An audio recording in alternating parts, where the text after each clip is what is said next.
All right. Hey, everybody. This is Lena Zadal here, and welcome to the first class of Offline Consulting System. So this is the first of 6 weeks that we're going to be live together. And so just a couple of ground rules here. Everybody has the ability to unmute, or everybody has the ability to speak. So if you want to speak, you can raise your hand, and when I see that, and if you want to come on and have a question or something, then I can unmute you. But we'll do that at the end. So this is what we're going to do. So Kenny's here with me. Kenny's going to start off the session with some mindset talk, which is crucially important. Cannot skip that ever. And then we're going to get into actual training for cold emailing tonight. Okay. And you guys are going to love this training. It's comprehensive, and you're going to learn a lot. So I'm going to go ahead and turn it over to Kenny, and let's get this party started. All right, guys, welcome to week number 1. Like Lee just said, mindset is extremely important. I believe that mindset is like 95% of the deal. I could teach you how to become wealthy income-wise in about 15 minutes. Not really that big of a deal, but you have to be willing to do it, and you have to be willing to, I hate the term get out of your comfort zone. I don't really like that, because you don't want to be uncomfortable and miserable. That leads to, I've seen people go down horrible paths because they were full of anxiety and all that stuff because they were living outside their comfort zone. So what I like to do is teach people how to create new ones. And that's kind of what we're going to be talking about for my first 20 minutes here. And then Lee's going to get into his emailing stuff. So the first thing you guys have to understand is you have to stick to the process. This is not some type of deal where you just come in and you make millions of dollars overnight. All right. You have to stick to the process, and you can't believe in yourself either. A lot of people always used to tell me when I was younger, you got to believe in yourself. You can do whatever you want to do if you just believe in yourself and all. That's BS. You have to believe in the process that you're working. And you also have to understand too, that what we're teaching you here is not some pie in the sky, backdoor, miracle, secret thing that's going to be gone in a week or two or a month or whatever. What we're teaching you here is create something that's great, a service that's great, and then sell it like crazy. That's really what we're teaching you. It's the basics of business, right? It doesn't matter. One of the things that I always talk about when any kind of training that I do, I want you to be able to apply whatever you learn here to any business in the world, right? So if we're teaching, Lee's going to do emailing tonight. I'm going to do phones next week. So, when we're teaching that stuff, you can apply Lee's email stuff to anything that you do. It doesn't have to be this. Now, obviously, this is what we're teaching here, right?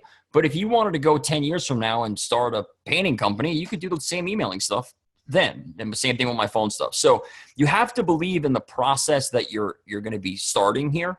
And, the process that I'm going to teach you guys next week and what Lee's going to teach you here tonight has been around for a very, very long time. And it's about prospecting, number 1, pitching and closing, number 2, providing, number 3, and then preserving what you have and creating what we call evangelists for your brand and your company in the last step. And it's actually very, very simple to do if you just stick to it. So the second thing, number 1, obviously stick to the process like I just said. And the second thing, focus on revenue generating activities all the time.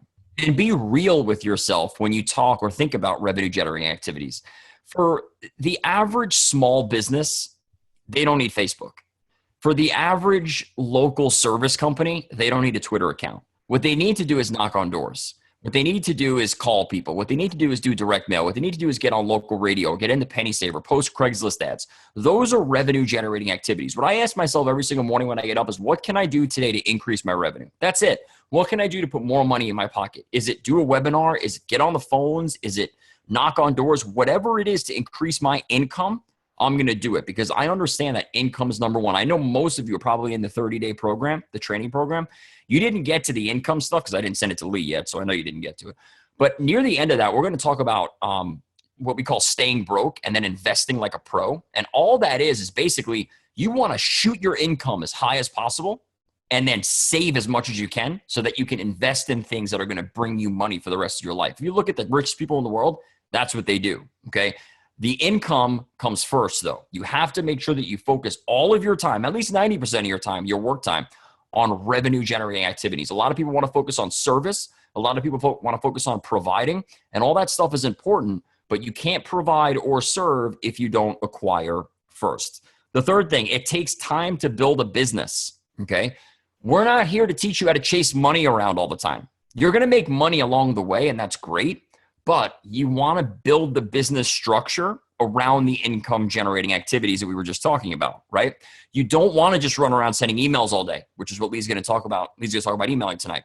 You don't want to just run around and randomly send emails all day. Next week, you don't want to just run around and randomly call people all day. You want to build a structure around that, and that takes time, right? But along the way, you're going to be making money. Now, there's a couple of different things you're going to do with that money. The first thing you're going to do is you're going to put some away for yourself. I'm not talking about put some away and go out and buy a new car, right? I'm not talking about put stuff away and then travel the world. I'm talking about put stuff away so that you can reinvest it either into your business or put stuff away so that you can start saving to invest down the line in something else, whether it be another business, commercial real estate, multifamily real estate, a stock, whatever it is. Invest in something that's going to bring you true wealth over the long term. So it takes time to build a business, but you should be making money almost right away. Now, I don't want it to seem like one of the first things I said. I don't want it to seem like it's something where, you're rich overnight. You're not. You're not going to be, okay? But is it likely that all of you will close at least one deal within the next 6 weeks? If you do what we teach you, yes. Yes, I mean, that's not really that big of a deal at all, okay? If you do what we teach you, you should all be closing 3 or 4 deals a week if you keep doing it, all right? Now, again, what we teach you here in this process does not require you to set aside calendar time. So you're not going to have to sit down and talk to people. That means you can sell it as much as you want, which is great. That's why we came up with it. So can you do that very quickly? Yes. Can you build a business structure around what we teach you in 6 weeks? Absolutely not. There's no way. It's impossible. That takes months, years, most of the time. That's why I always tell people when I consult with them, I always say you have to keep 100% control of your business for 5 years. The reason why is because you cannot build a structure strong enough to sustain the rest of your life in under 5 years. So you have to keep control of your business for 5 years. Okay, next. Create a new comfort zone. I kind of leaded with this a little bit. Create a new comfort zone. Do not live outside of your comfort zone. That is the stupidest thing I've ever heard besides follow your passion. It's number 2. It's one of the dumbest things I ever heard. I want you to think about this. One of my mentors and coaches in life is a retired Navy SEAL. His name is David Rutherford. He has a podcast with Marcus Luttrell called Team Never Quit Podcast. It's awesome. And he has a couple of books out there and stuff like that. And he's a speaker. So he was in the mountains of Afghanistan, Iraq, all these other places. I want you to think about if he lived by the rule, quote unquote, of live outside your comfort zone. Could you imagine if he's in the mountains of Afghanistan getting shot at all day and he's uncomfortable? It'd be crazy. They'd all be dead, right? Point is, you don't want to live outside your comfort zone. You want to create a new one. Success doesn't always live outside your comfort zone. I'm comfortable on the phone. So should I leave my comfort zone and go jump out of planes because that's where – no, that's stupid. I created a new comfort zone. I'm comfortable on webinars selling stuff to people. Some people aren't, right? But I'm comfortable there. Should I stop doing that because success is outside my comfort zone? No, I'm comfortable there. What you don't want to do is, like I said before, do something and stick with something that makes you miserable. Even if it makes you money, you don't want to do that. You want to set it up in a way that you're comfortable doing what you need to do in order to generate income, all right? And that is cold emailing, like we're going to talk about tonight, hitting the phones, like we're going to talk about next week, and other stuff like getting on webinars, like doing podcast interviews, like going on radio shows, whatever it is. You have to get comfortable doing those things. And I believe that comfort comes from 2 things. Number 1, competency. You have to know what the hell you're doing. And number 2, doing it, consistency. So competency and consistency are the 2 things that create comfort, all right? In order for you to be competent in what you're doing, you have to trust the process. I started off with that too, right? You have to trust the process because let's be honest with each other. You're not good enough, Cornell, David, Deb, whoever else is underneath the scroll bar that I can't see. You guys are not good enough right now to pick up the phone and cold call people. You're just not. You're not good enough right now to start cold emailing people and seeing results. You're not. So what you have to do is you have to say to yourself, I am not good enough to do this stuff on my own, so I'm just going to be an idiot and follow Lee's system step by step. And I say idiot because you have to be stupid to come on a webinar at 8 p.m. on a Wednesday night and believe that any of this stuff's going to work. But you know what? Steve Jobs was stupid too. He believed that he can create this little thing that puts 1,000 songs in your pocket. And he was stupid enough to follow his dreams and do it. So if you're dumb enough, like I was when I was 15 years old, to believe that the piece of paper in front of you can make you millions of dollars, then you'll be able to do it. But you have to put all your trust and faith in the process, not in yourself. If you put it in yourself, you're going to fail. I'll bring back again one of my mentors, mind and body guy, His name is David Rutherford, retired Navy SEAL. If he goes into Bud's training believing that he can do it himself, he'll be dropped out in a day, a week, a month, whatever it is. He has to believe that the process that he's going to get involved in works and it produces the best warriors on the planet. And if he sticks with that process, not himself, if he sticks with that process, he will make it through. That's how the best of the best survive. And that's what you guys have to do as well.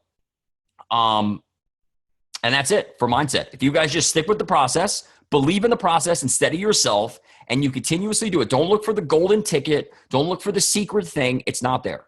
It's not there. If it was there, everyone would be doing it, but it's not there. You have to stick to the process. You have to believe in the process. Don't believe in yourself. Believe in the process that we're teaching you, and focus 100% of your time, or at least 90% of your time, on revenue generating activities, which is what Lee's going to talk about here in a second, and what I'm going to talk about next week in the cold calling stuff. Focus all of your time on going from cold to warm. And this is the last thing I'm going to say, and then we'll bring Lee on. Focus all of your time on going from cold to warm. Don't worry about warm to closed. That'll happen naturally. Focus all of your time on busting into a cold audience and bringing them into your world. If you get good at that one thing, everything else goes away. That's the only, if you can become a good lead generator, that's the only thing you need to do. That's it. People ask me all the time, would you rather a lead generator or a closer? I would rather a lead generator all the time, because if somebody can bring in good qualified leads, I could hire an order taker for $10 an hour to close the deals. That's easy. The hard part is going from cold to warm. You master that one thing. That's the process we're going to teach you here. You master that one thing, everything else goes away. Fantastic. That's awesome stuff. I hope you guys are taking notes, but if not, at least we're recording it. But if you aren't taking notes, go ahead and get a notepad now. Because we're gonna go over a lot of good stuff here on the emailing part. If anybody has any questions about what Kenny was just talking about, which is 100% spot on, like I can't say any better than he did. But if anybody's got any questions, go ahead and stick them in the chat box. But I'm just gonna go ahead into the cold emailing portion of the presentation. So. And then as we're going along, you probably will have questions. Go ahead and put them in the chat box. If I notice that the question is something relevant at the time that I'm talking, then I might address it then. If not, then definitely address it at the end. So without further ado, cold emailing. All right. So cold emailing is, just so everybody's clear, this is not like autoresponder emailing. It's not the emails that you get from me and Kenny, on a daily basis. That's, either promoting something or giving you some content or, guiding you to a video or something like that. That is not cold emailing. What cold emailing is when you're reaching out to somebody that's never heard of you and you're trying to start a conversation with them.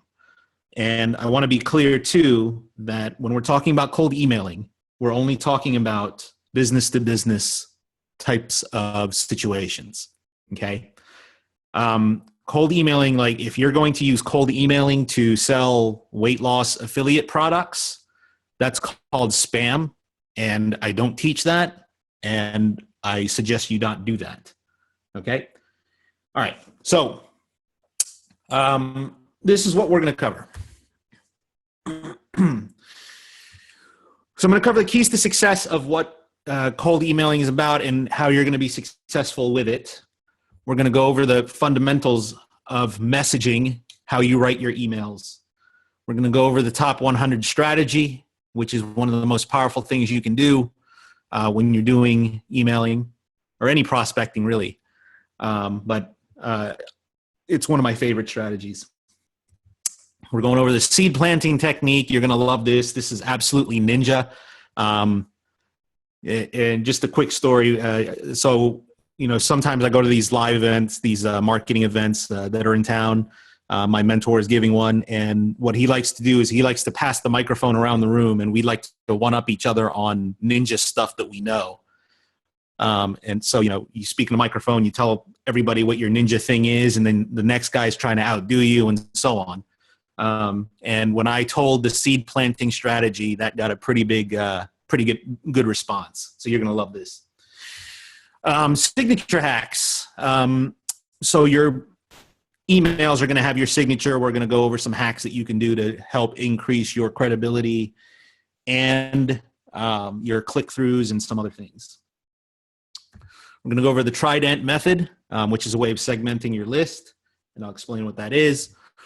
We're going to go over troubleshooting your campaigns. So it's not like you're going to send some emails out and it's just going to work. Every once in a while that happens, but most of the time you're going to have to do some troubleshooting and understanding what's going on. And we're going to have a module for that tonight. Then we're going to go over automation and scaling.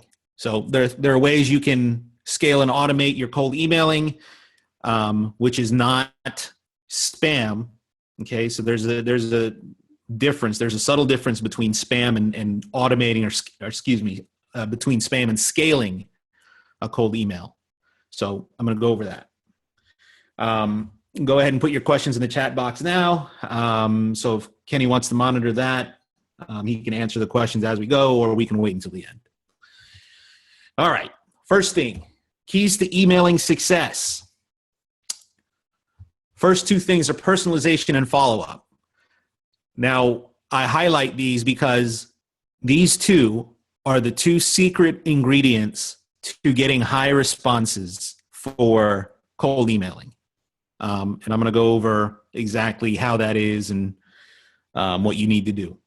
Okay, but for you to be successful with cold emailing, these two elements must be there. I want you to forget about everything you know about copywriting. All right. Now, everybody here is on some kind of email list and they get sold to and things like that.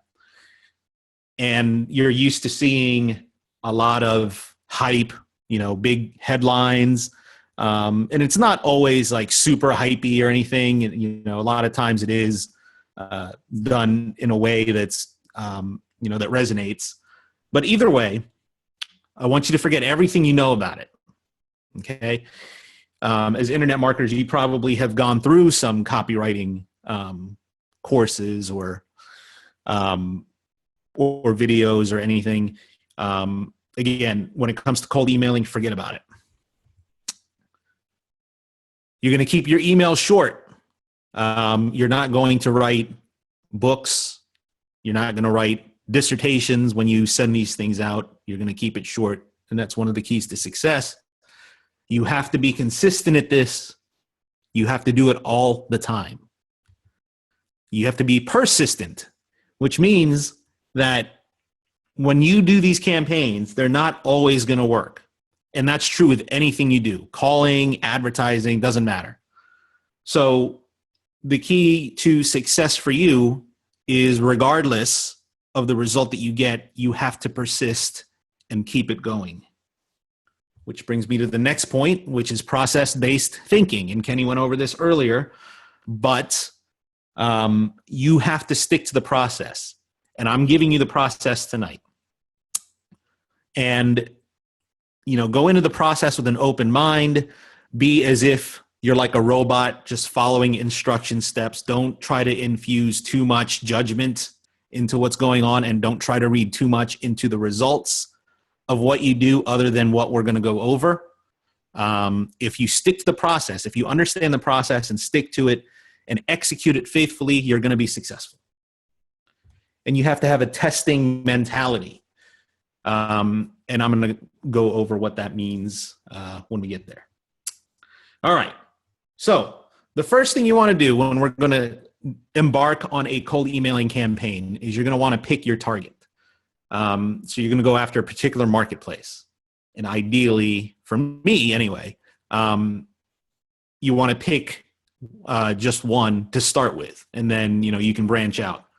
But for me, there's a criteria that I use when I'm going after, when I'm doing a cold emailing campaign.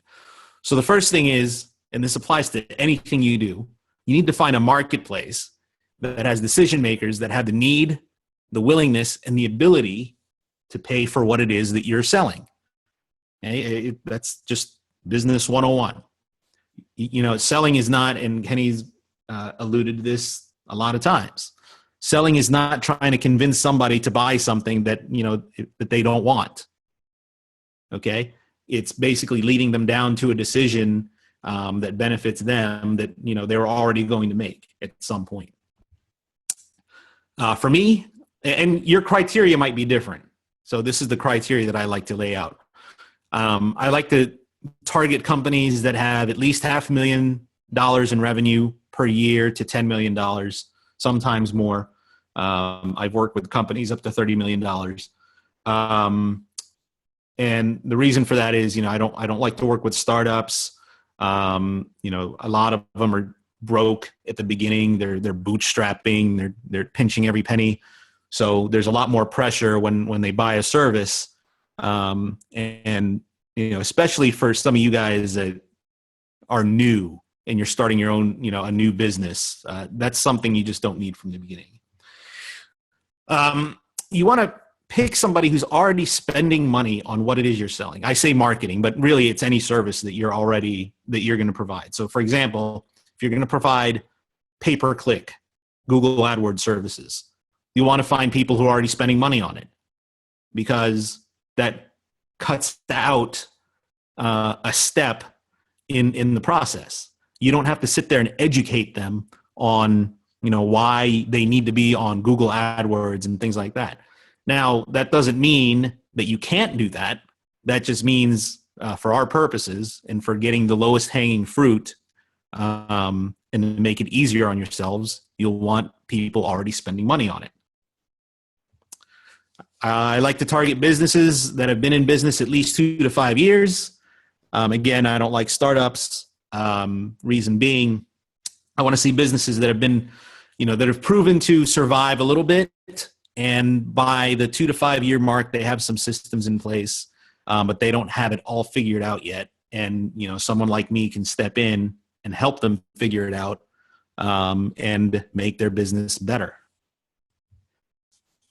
And lastly, you want to target businesses that have high customer values. In other words, you want to target these businesses that sell maybe somewhere in the $1,000, $5,000, $10,000 plus range every time they sell something. Or if not, then a business with a high lifetime customer value. So, if they have like a recurring type of model or a consumption type of model where people have to buy, on a recurring basis, like, nutritional supplements, for example. And their lifetime customer value is over $1,000, $5,000, then, I can get an ROI on what I do. So that's my criteria. Yours may vary, but that's a good place to start. Step 2, when you're starting your campaign, is you're going to compile your leads. So one of the places that I really love to compile my leads from is LinkedIn. The average income on LinkedIn is over $112,000. Compare that with places like Facebook and Twitter, and the average income on those properties is somewhere in the $50,000, $60,000 range.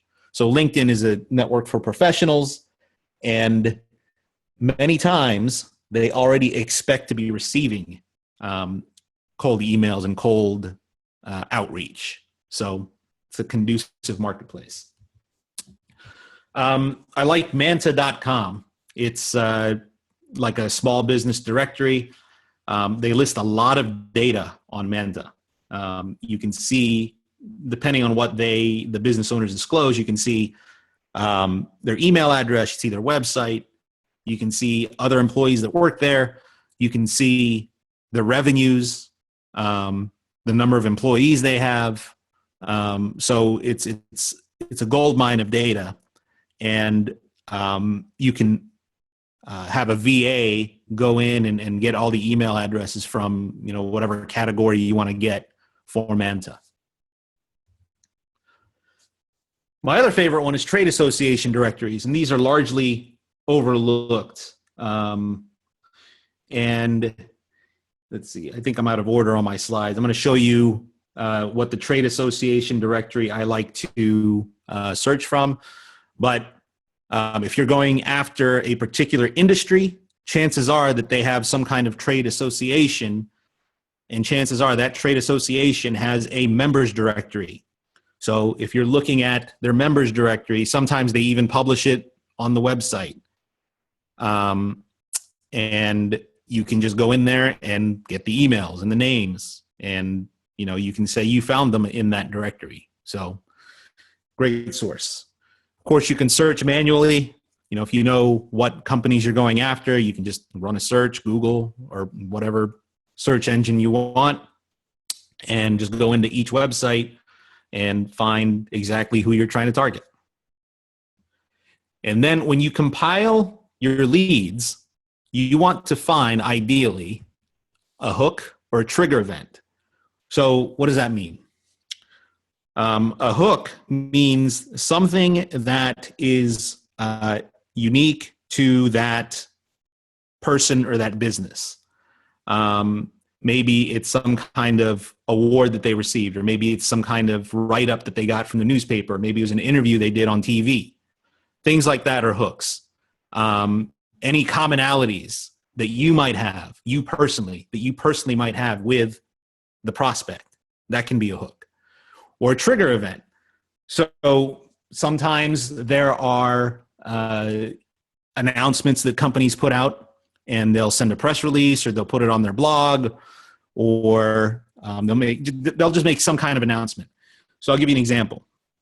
One of my clients my client was an SEO guy, and the hook that he found was for a pest control company. And they had recently replaced their VP of marketing. They had hired a new person. And so he went after directly the new person. And his email was something like, hey, congratulations on your new position as VP of marketing at, XYZ Pest Control.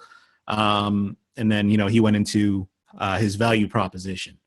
So that is a great way for you to get an in with a person or a company. I'm going to go over the top 100 strategy real quick. So the top 100 strategy is when you figure out who your dream clients are and you find 100 of them. In other words, if you dream of working with a particular set of people or a particular industry or a particular company, let's say I want my client to be McDonald's, so I'm going to basically take all of my prospecting resources and I'm going to throw it at them and at the top 100 of the same type of client. Okay. If I want to go over the fast food industry, for example. All right. So in other words, I'm not spraying and praying and going over all kinds of different companies and industries and praying and trying to find out what sticks.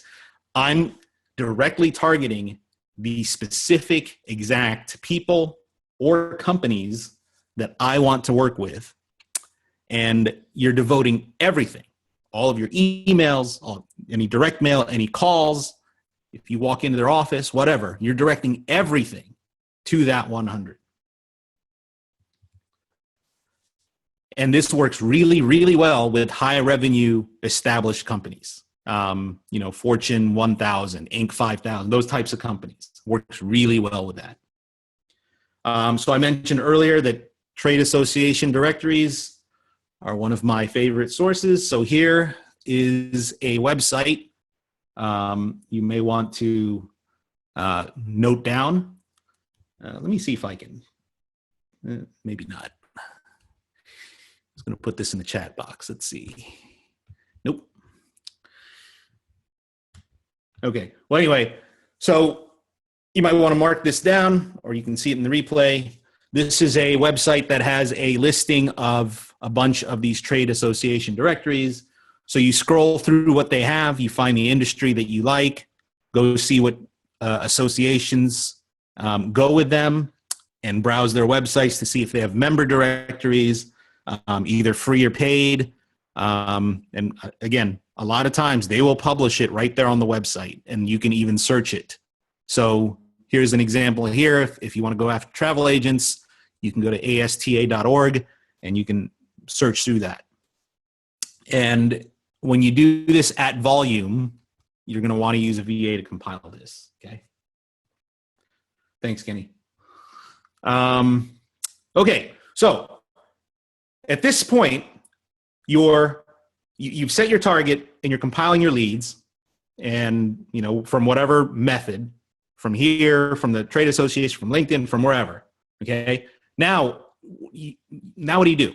You have maybe a list of 100, maybe you found a list of 500, 1,000, whatever. Now you want to segment your list. And that's what I call the Trident method. Okay. So first thing is you're going to compile the leads and the decision makers. Okay. And while you're doing that, as I said, you're going to research the hook for each of the leads. That's why this is not, especially initially, this is not a big time, high volume thing. This is not about scraping a bunch of websites for email addresses and then just blasting them out. That's the spammy way to do it. Okay. When you take the time to research more about the companies or the people that you're going after, you're going to see a much, much higher response, and you're going to have a better chance of success. So again, you're going to want to research a hook for every one of the leads you compile, if you can. And not everyone, not all the leads, not all the emails, not all the people will have a hook. Okay. So, don't agonize over it if you can't find one. But if you're resourceful and you're creative, you'll often find a pretty good hook. So what you want to do, you're compiling these, you're researching the hook, you want to organize them, and you have an A, B, and C list. So your A list is if you find the actual decision maker and the hook for that decision maker. So you're going to put them, you're going to segment them. That's your, golden list. Okay. You're going to spend the most time on these people. And you're going to spend, the most time in crafting a message. Then you have your B list, which is if you have a hook or you have the decision maker. So if you don't find a hook, but the decision maker, you can put them in the B list, because now you can address the decision maker directly. Okay. Or if you have a hook, but you don't necessarily have a name, that's okay too. But you're going to find that a lot of your list is going to fall into the B list. So you don't necessarily have to spend as much time with these prospects, but they're still good prospects because they have something that you can personalize with. Then you have your C list, which is no hook, no decision maker. If you can't find a name, if you find a name, but it's not the decision maker, it's maybe like their in-house web admin or something. Okay. Or if you just absolutely cannot find a hook on them, then that's your C list.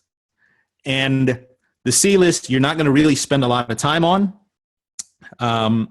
So you can, what I like to do is use the C list as an opportunity to do a lot of testing.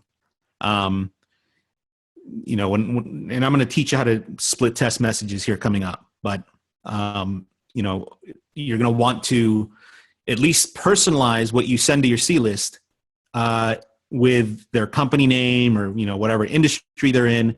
But on the whole, you're not going to spend as much time on them as you are with your A list. All right. So the fundamentals of messaging. You're going to have your subject line. You're going to have a hook.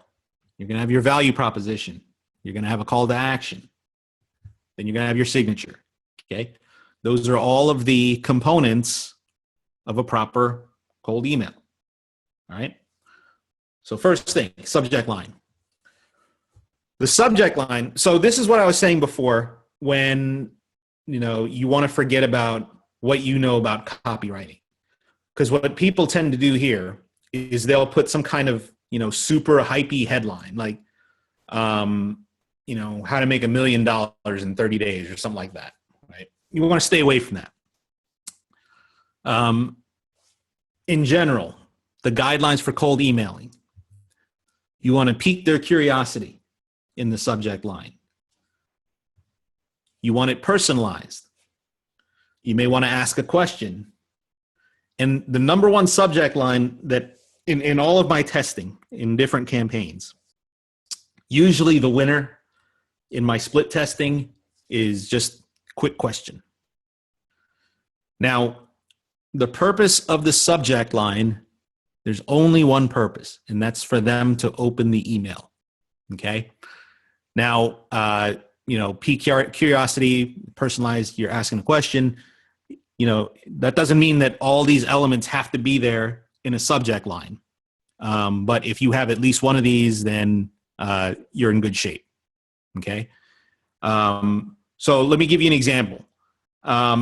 If you find a good hook, so the one of my favorite examples is the plumber client that in San Antonio.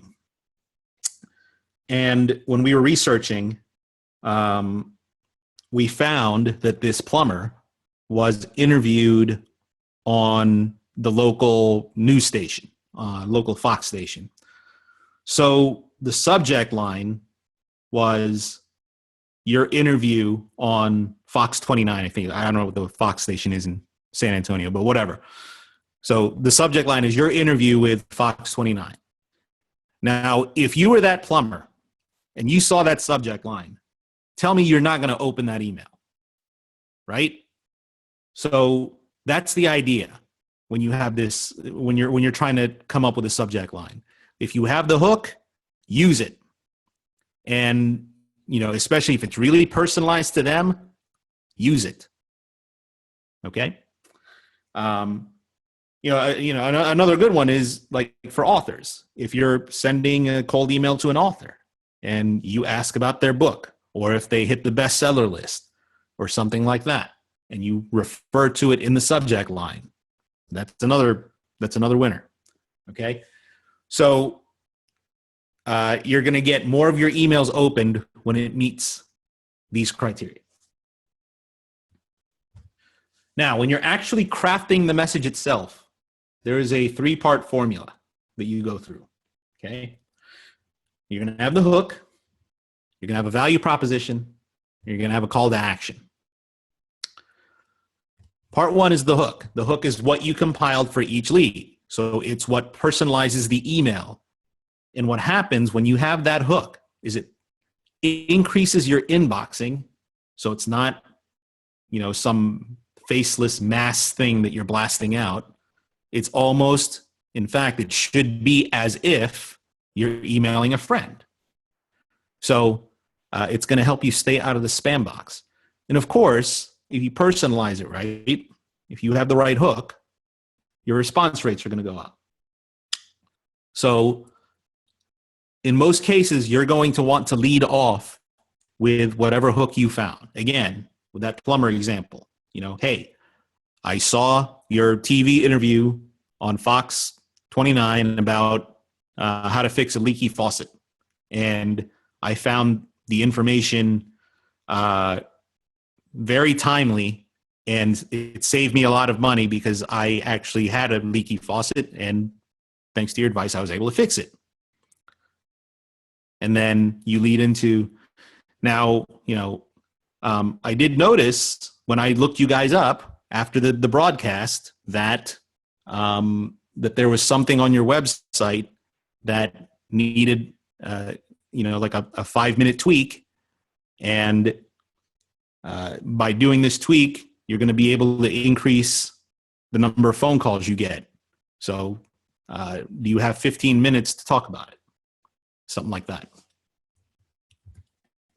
All right. So part 2 in that off the cuff example is the value proposition. So it's what can you do for them? What value can you add to their business? Why are you calling? Why are you messaging them? What's the point? What's your purpose? What value do you provide? So it does get a little bit salesy, just ever so slightly, but you're not just going to email them and be like, hey, what's up? How's it going? Cool. Thanks. There's got to be a purpose to why you're emailing them. So a good value proposition will make it clear to them that interacting with you is in their best interest. So, for example, one value proposition might be, we work with other plumbers in the San Antonio area, and we've been able to increase their what do they do? The pipe inspections by 45% in 60 days. And we can do the same for you. Okay, something like that is a value proposition. So what is it that you can add to their business? What is it that what value do you provide for them that they're going to be better off interacting with you and responding to you than not? Okay. Then the third part is the call to action, which is, what do you want them to do? So you don't want to just leave them hanging on a message. You don't want to just say a hook and a value proposition and just leave it as, all right, we'll talk later or something like that. You want a specific call to action, and one call to action per email. So what is it you want them to do? Do you want them to reply to the message? Do you want them to call you? Do you want them to click on a link? All right. Now, I'm going to say that depending on what that call to action is, it's going to affect your response rate. When I say response, I don't mean, just replies. It's the response is whatever it is that you want them to do. Okay. So if you ask them to reply, that's going to have, in my experience, that's going to have the highest response rate. If you ask them to call you, that's going to have a little bit less of a response rate. And then if you ask them to click something, that's usually the lowest response rate. Especially these days with all the emailing scams and phishing and that kind of thing. People are very wary of clicking things from people they don't know. Okay. So that's not to say you can't ask them to click on something, but understand that when you do, that you're not going to get as high of a response as if you ask them for a reply. So what's a good call to action? One that I've been referring to. Do you have 15 minutes on your calendar to discuss in the next 2 days? Please reply and let me know. Thanks. Okay. So that's one. You can say, if this sounds like something you want to try, give me a call at 555-1212. Okay. Or another call to action is, hey, I created a video for you that shows you exactly what I found on your website that you can improve. This video was created specifically for you. If you click here, it'll take you to that video. So those are different calls to action. And depending on what you want them to do, or depending on how you want to set up your sales funnel after the initial message, is what call to action you're going to use, and you're going to want to test it. Now, I want to issue a warning here at this point. How you craft your email determines whether your campaign is successful. Okay, so in other words, the hook, the value proposition, the call to action. If you get them all right, or depending how you do it, let's just say that way. Depending how you do it, is going to determine whether or not your campaign is going to be successful. And the good news is you can test it. If you do it wrong, or if you deviate from what I'm saying here, many times it won't succeed, or worse, you might become a spammer. Okay. And again, I just want to emphasize that I am not teaching spam. Do not spam under any circumstances. And the response rates are going to vary depending on how well you execute these three parts along with your market selection. Now, I don't think I went over this, but the entire purpose of a cold email is not to sell anything. The entire purpose of a cold email is for them to respond to you, is for you to start a dialogue with them, is for you to start a relationship. Okay? It's not to sell something on that first shot. You don't want to send an email that says, hey, I do reputation marketing for $297 a month and your reputation sucks. Give me a call or click here to buy. Okay? That's not what you want to do. What you want to do is you can talk about your reputation marketing, and then you can have them respond to the email or give you a call or set an appointment. And then you can do the heavy lifting on the next step in terms of selling your service. Okay.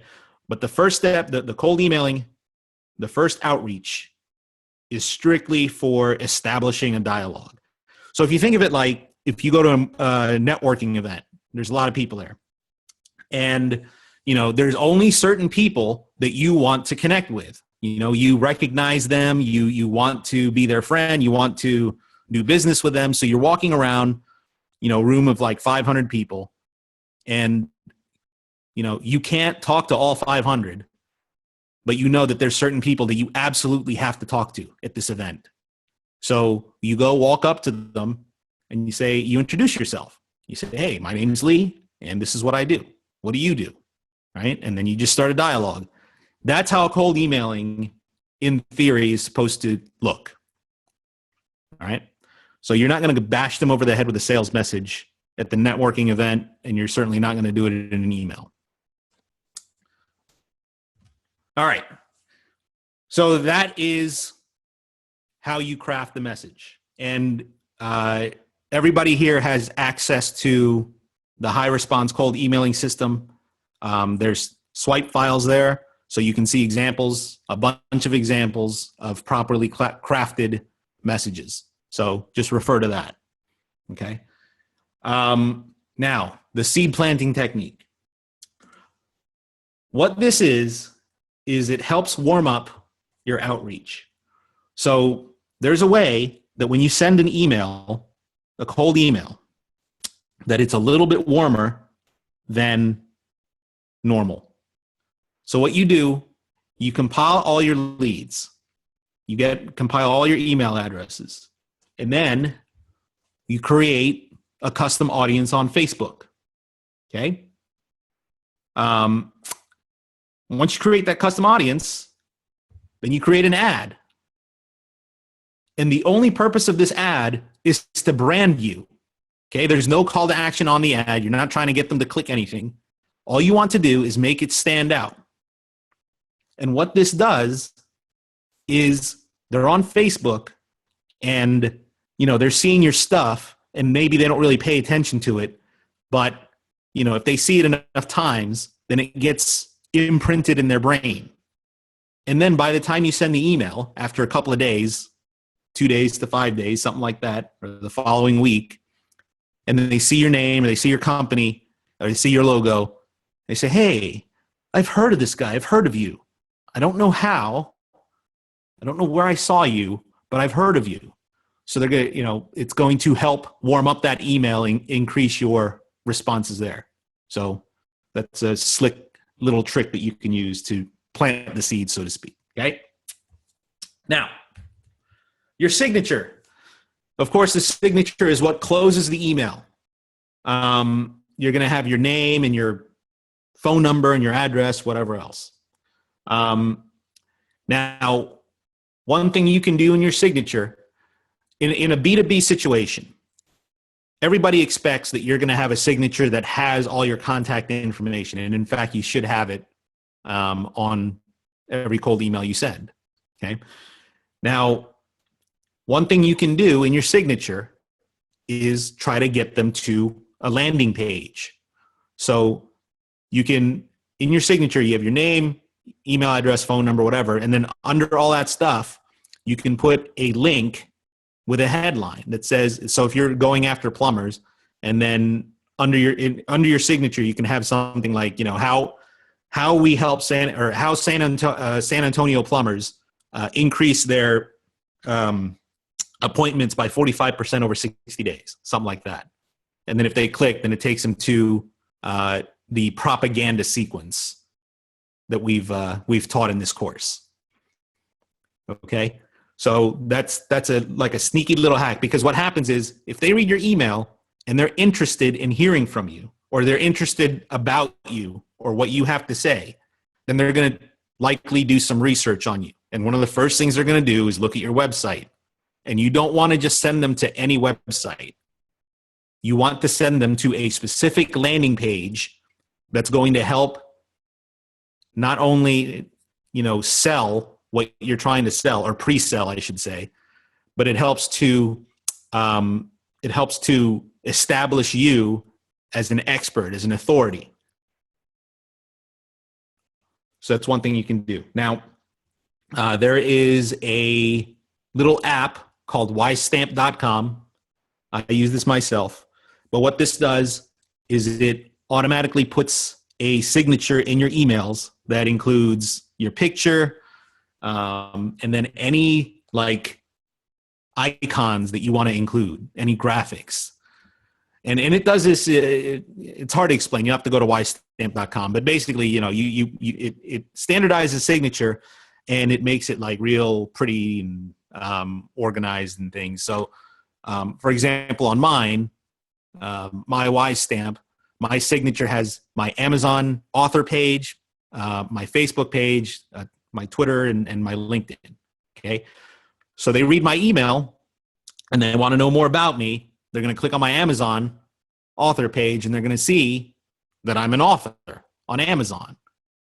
And hopefully that's going to impress them enough that, that establishes a little bit of authority for me and some credibility, and is going to help overcome any objections later on about, I don't know you.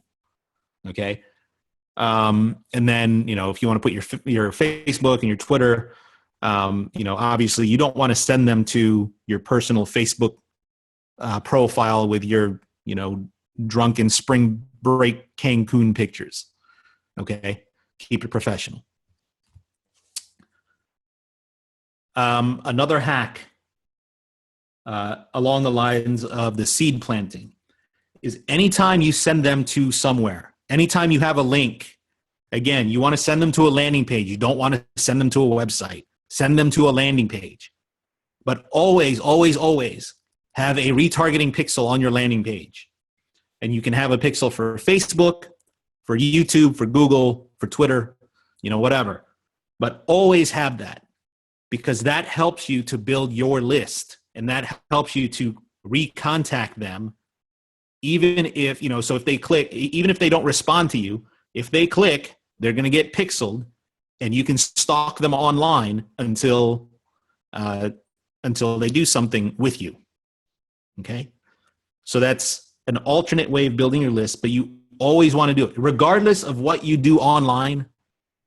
Whenever you send people to a web page, any kind of traffic, doesn't matter if it's SEO, pay-per-click, whatever, always, always have a retargeting pixel. Cannot stress that enough. Okay. The fortune is in the follow-up. So one huge mistake that people make when cold emailing is that they'll send an email, and whatever, response they get, if any, then they'll say, oh, well, it didn't work, so I give up. It didn't work. So I'm going to try something else. Cold emailing sucks. Well, what you need to do is follow up. Okay. You don't just send one email and leave it at that. You want to send several. So how do you do this? So you're going to send your first initial email, the first touch, I call it. Okay. You're going to send the first touch. Some people, if you do it right, some people will respond. Most people will not. For the people that respond, then you engage with them and you take them out of what's called the follow-up sequence. Okay. So you engage with them directly at that point if they respond. If they don't respond, then you put them into your follow-up sequence. So you only follow up with the people who did not respond to the first touch. All right. So for example, I sent 100 messages. I got 20 of them to respond to me. For the other 80, I'm going to send them another email in my sequence. Now, after that, on subsequent follow-ups, you're going to only follow up with those who have yet to respond. So same thing in the second round. Okay. So you send your first 100, 20 respond, 80 didn't. So then you send another 80 follow-ups. Out of that 80, say 10 respond. So those 10 that respond, you will engage with them and take them out of your follow-up sequence. And then for the other 70, you send them your next follow-up, and so on and so on and so on. Okay. And what this is called, it's called a cadence or a follow-up sequence. And there are any number of ways that you can do this. Some people like to follow up every day. Some people like to follow up once a week. Okay. This is one sequence that I've used that works really well. It's a Fibonacci sequence.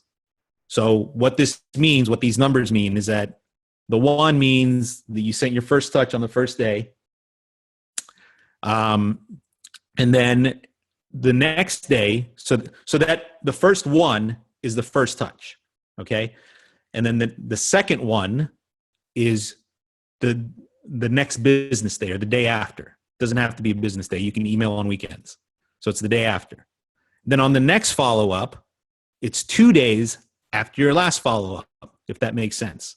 So if I send my first email, my first touch on Monday, my second touch is Tuesday, and then my third touch, which is the number 2 there, is on Thursday.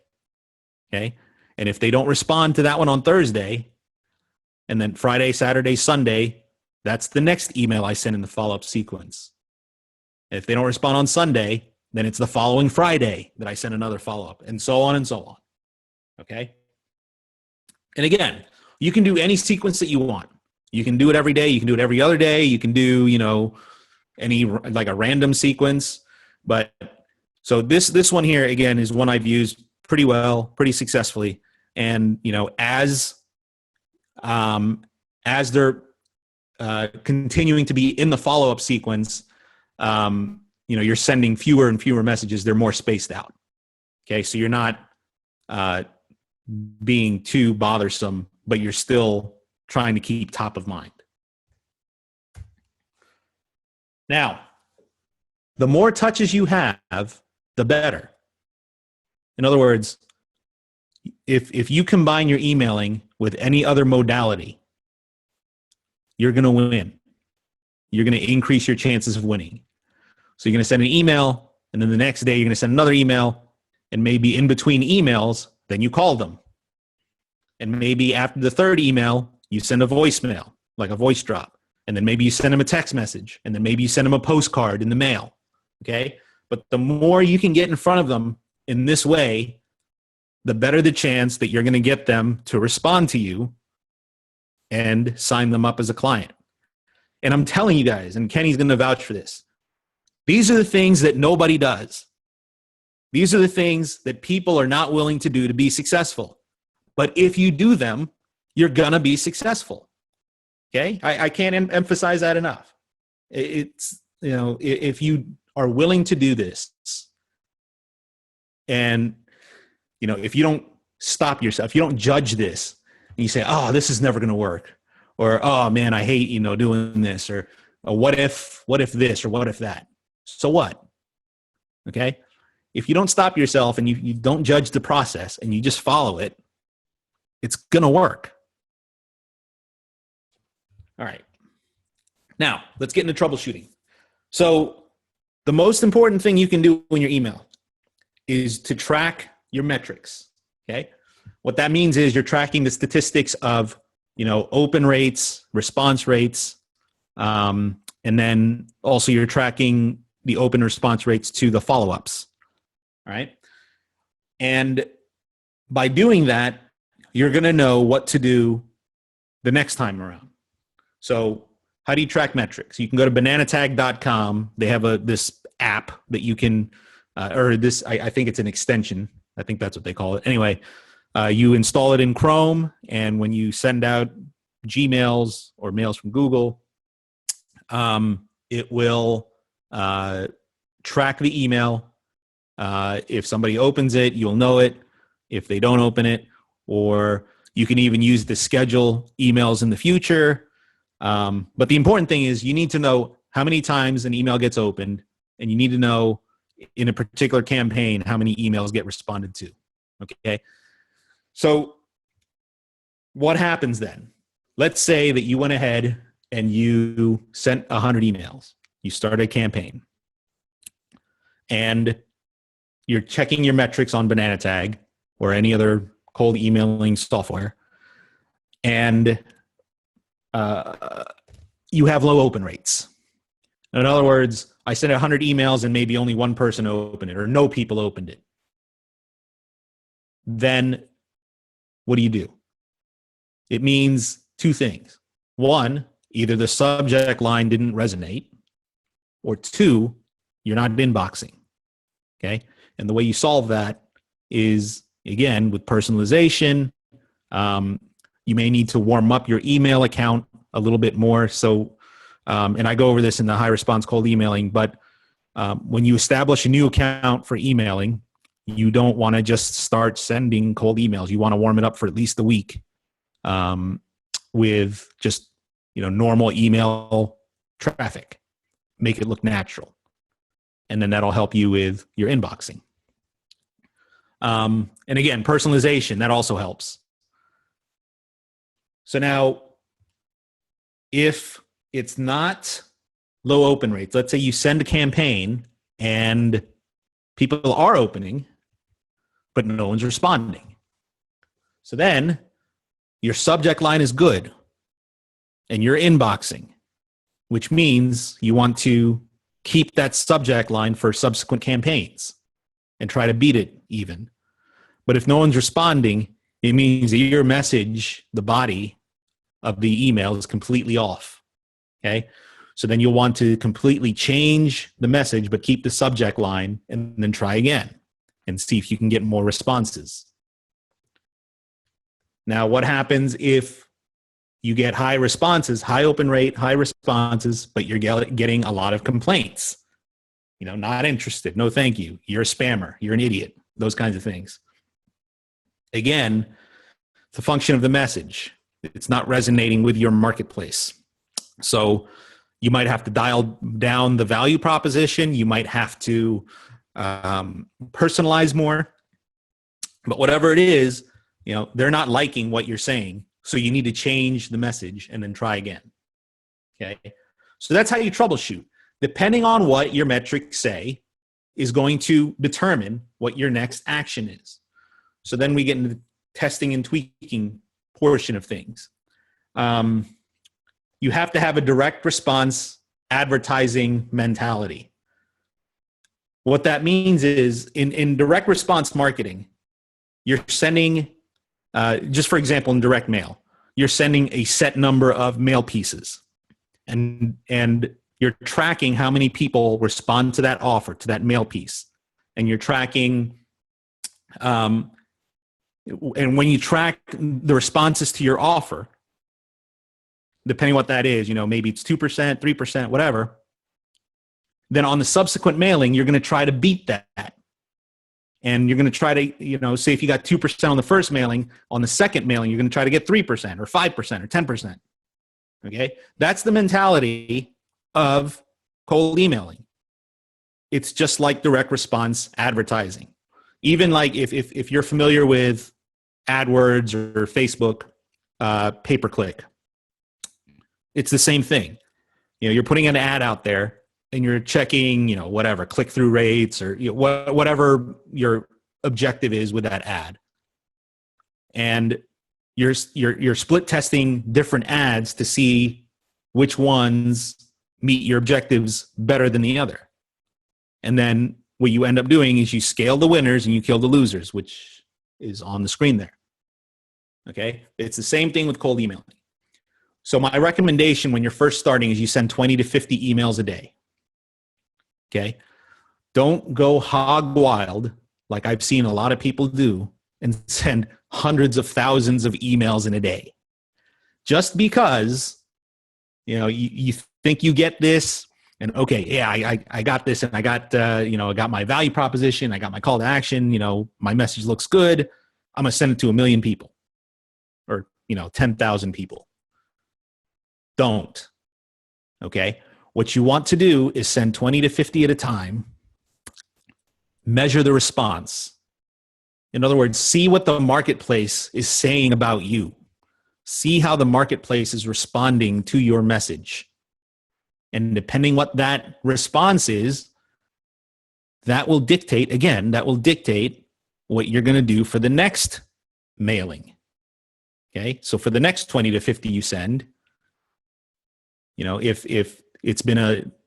you got low response rates the first time, then you're going to change the message, the body, the second time. Okay? Now, you can split test.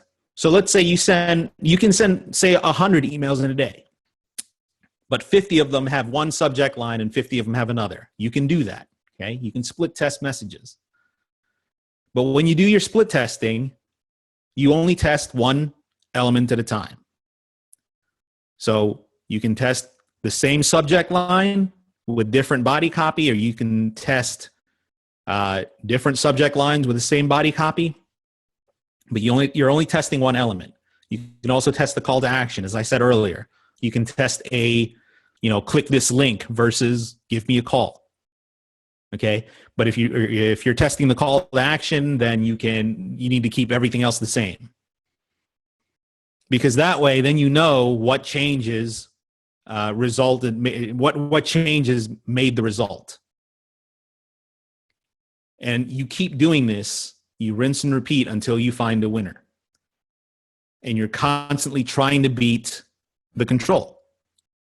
So the control, in direct marketing terminology, the control is basically your best piece. Okay? So if you have an email that you sent and it's getting 50% opens and 20% responses, that's phenomenal. So that's your control. So you're always sending that message, but then you're always going to split test that against another message to see if you can get 55% open and 25% response. Okay. And if you can't, then you continue to mail out the control until you can beat it. And that is the essence of direct response marketing. So again, you want to scale the winners once you find that control. Once you hit a message that's getting responded to, then you can continue to use it, and you can even scale it. And then all the other messages that aren't doing the job, kill them, delete them, don't use them again, and then try something else. And the last thing is, cold emailing is an outbound prospecting strategy. It's got to be done on an ongoing basis every single day. And Kenny said that earlier. You've got to do this all the time. You got to let it run. You spend an hour a day, 2 hours a day, whatever it is, doing this and trying to get people to respond and trying to, set appointments and try and get people to click on things. It's got to be ongoing, and you got to do it every day. So, if you're 3 weeks into this class and you say, I don't have any clients yet, I'm going to ask you, how many emails did you send? Did you do it every day? Okay. So it's something you just got to do. All right. Last thing. Automation. There's a lot of stuff out there on the marketplace that's specifically geared towards cold emailing. LeadFuse is one of the good ones. There's another one called Woodpecker that I use also. But LeadFuse, what this does, and you can go to that URL and you can check it out, and they have a lot of videos and stuff. But what it does basically is it compiles the leads. It helps you locate and find leads, as in actual names and email addresses. And then it helps you to send the messages that you craft to those leads, and then it's going to automate the follow-up sequence so that if they don't respond to you, the software will automatically send the follow-up on the sequence or the cadence that you provide until they respond. Okay? So talking about must be going an ongoing activity, and it's got to run, all the time. You got to be doing this all the time. If you use software like this, then you can just let it run in the background every day while you're doing other things. Okay. So this software like this, LeadFuse, is specifically designed for cold emailing, as opposed to things like Aweber, those kinds of autoresponders, GetResponse, iContact, MailChimp. You do not want to use those for cold emailing. Do not use those for cold emailing. It doesn't work well. And you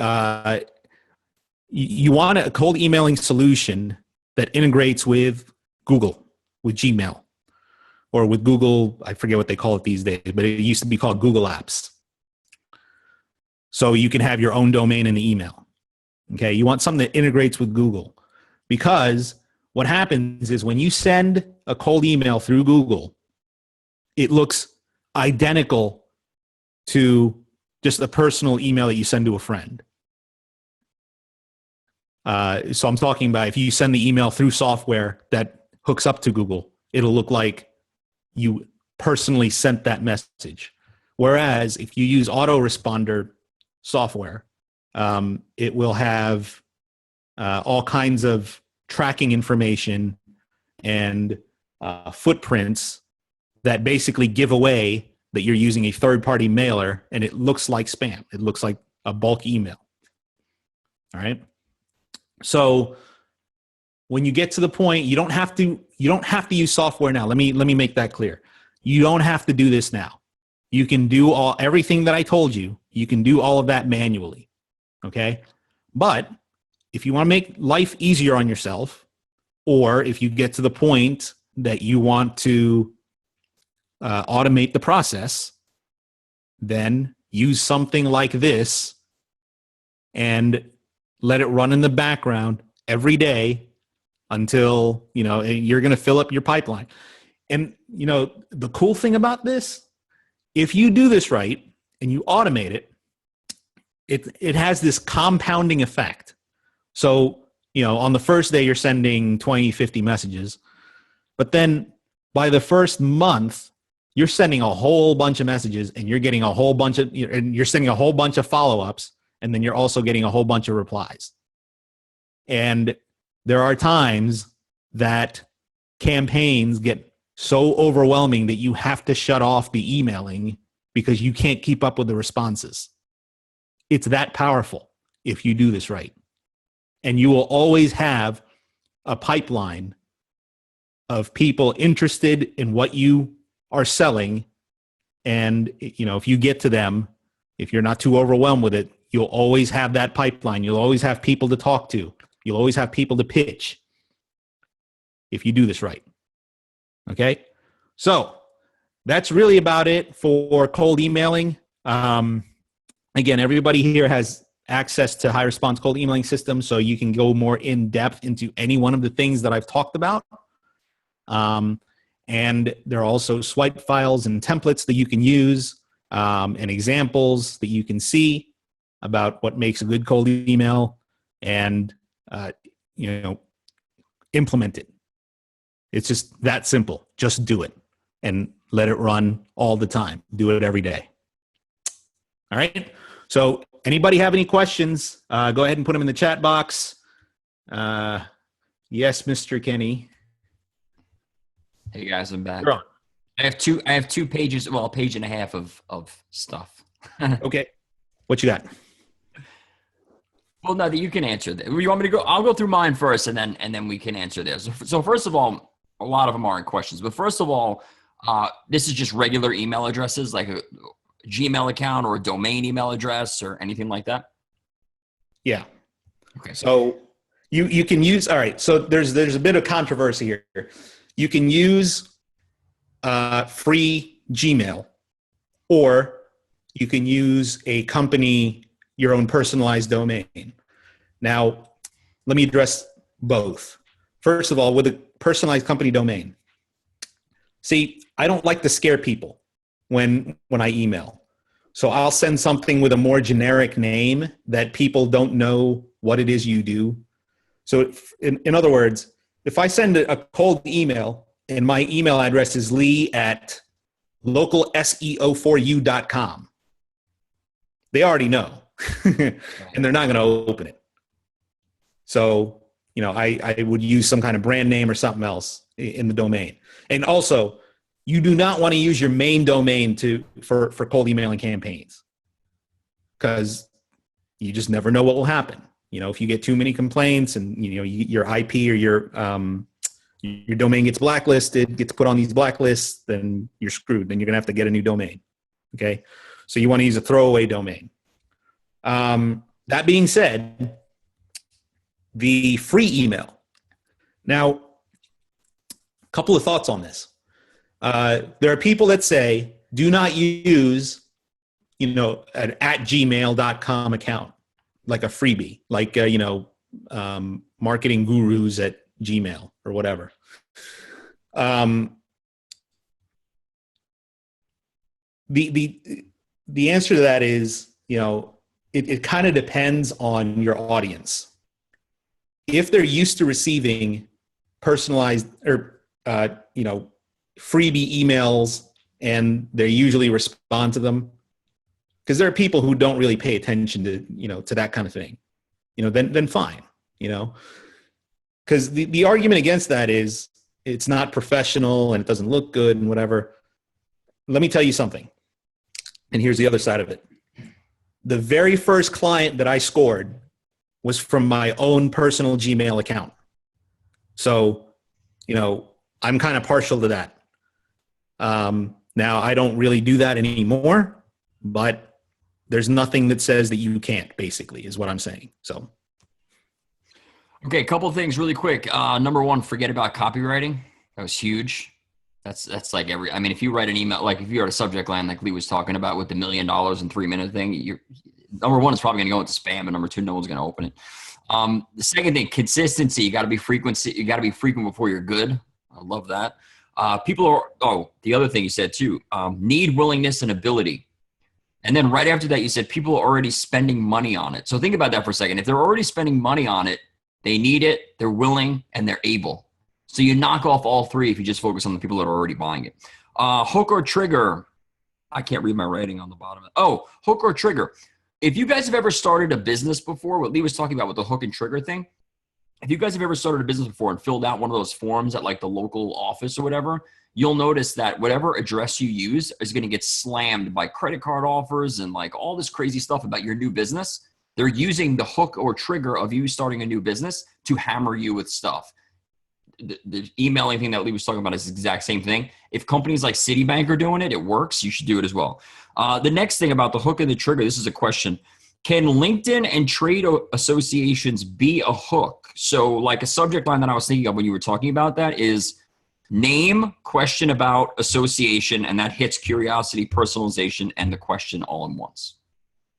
Yeah, absolutely.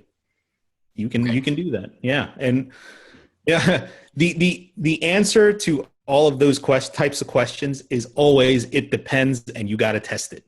Right. But that being said, yeah, I saw you, hey, Jack from, the IATA, International Association of Travel Agents, Jack, I saw your name in IATA or what's something like that.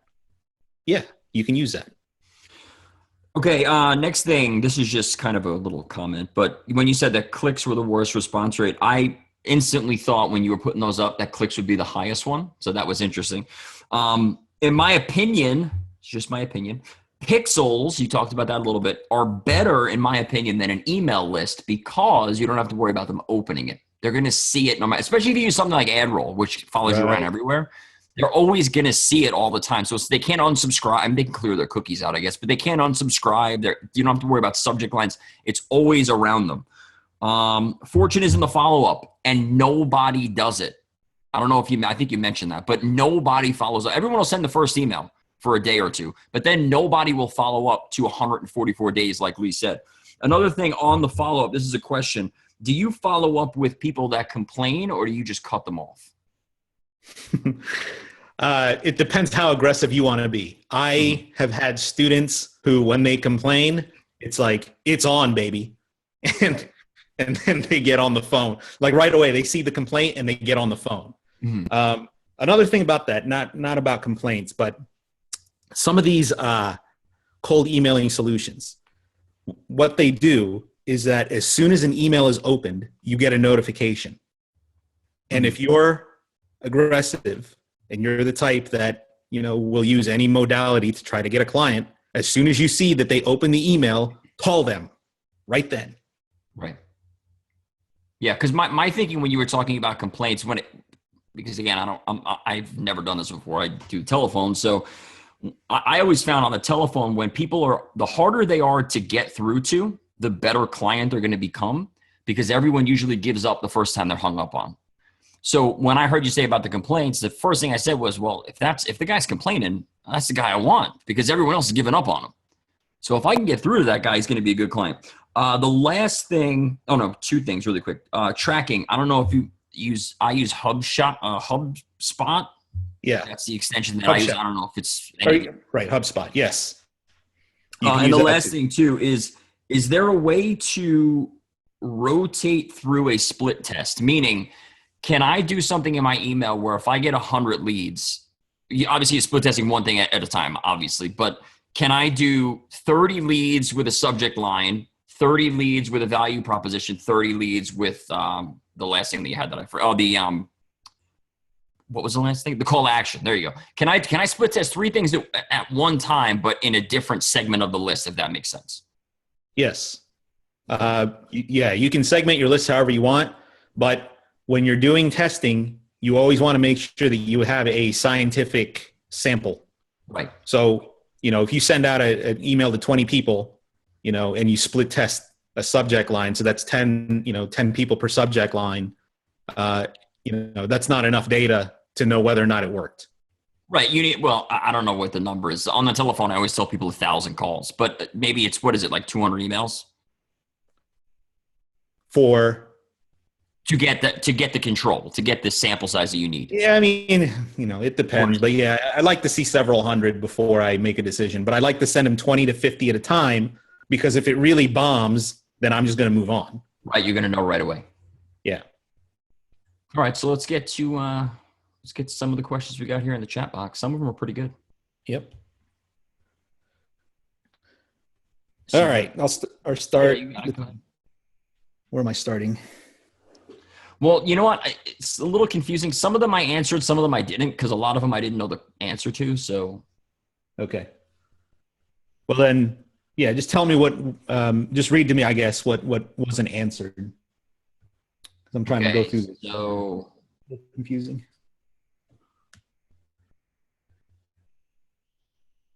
There was one about, here we go. David at 906. What's the best app to use for pixels? The app. Well, so whatever landing page software you use should have a capability of just inserting the pixel into, that template that you use. Otherwise, what you're going to do is just take those pixels, like, when you're in your Facebook ad account and you create your audience and you get your pixel, Facebook will give you the code to just paste into your HTML. And you can do it that way. Or right. Like, for example, for me with Insta Builders is what I use. So they have a space that says, Facebook pixel, and then you can just paste it in there. Right. And I think one more thing too, David, just to clarify your question a little bit more. If you're asking about like where you're tracking people, that's going to depend on what you're tracking them on. So if you're tracking people on Facebook, you're going to use a Facebook pixel. If you're tracking people on YouTube, you're going to use that pixel. If you're tracking them everywhere, you're going to use like something like AdRoll or something like that. Right. But I always recommend that, if you can do more than one, not if, you can. So just do it. Right. You never know when you're going to use like AdWords or YouTube or whatever. So just go ahead and pixel them, do Facebook, do Google, do YouTube, and then do an AdRoll or Perfect Audience or something like that. Okay, Mike, so you're building out all of your emails up front, or are we supposed to personalize each campaign for each prospect? It's a little bit of both. So if you remember, we go back to the Trident method, and you can build out your email, your message up front and you can send it to the C list and possibly the B list. Okay. But for your A list, you definitely want to personalize it as much as possible. So you're going to craft it kind of on the fly. Okay. What is considered, this is a tough question that probably can't be answered. What is considered a decent cold email open rate? Should I target 10, 30, or 50%? Yeah, I like to see somewhere between 20 and 60%.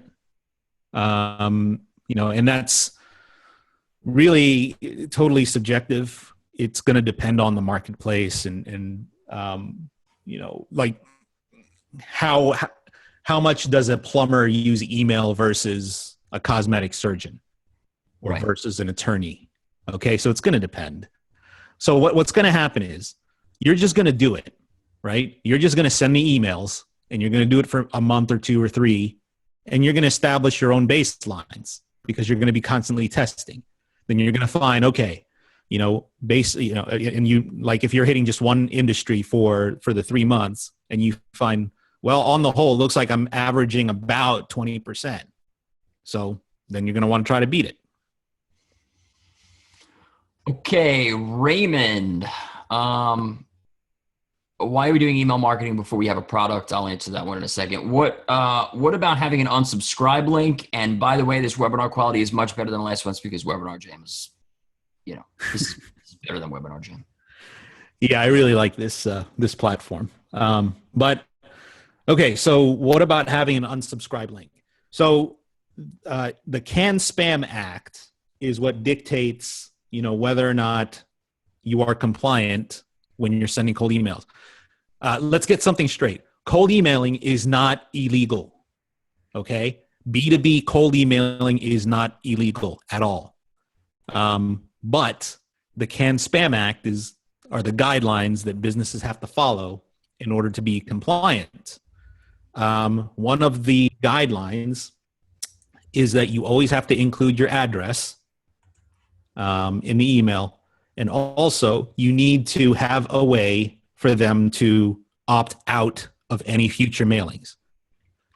Now, typically, what you might do, especially if you're not using software, if you're just doing things manually, what you will do is have a PS at the end. And you'll say, PS, if this is the wrong person, could you point me in the right direction?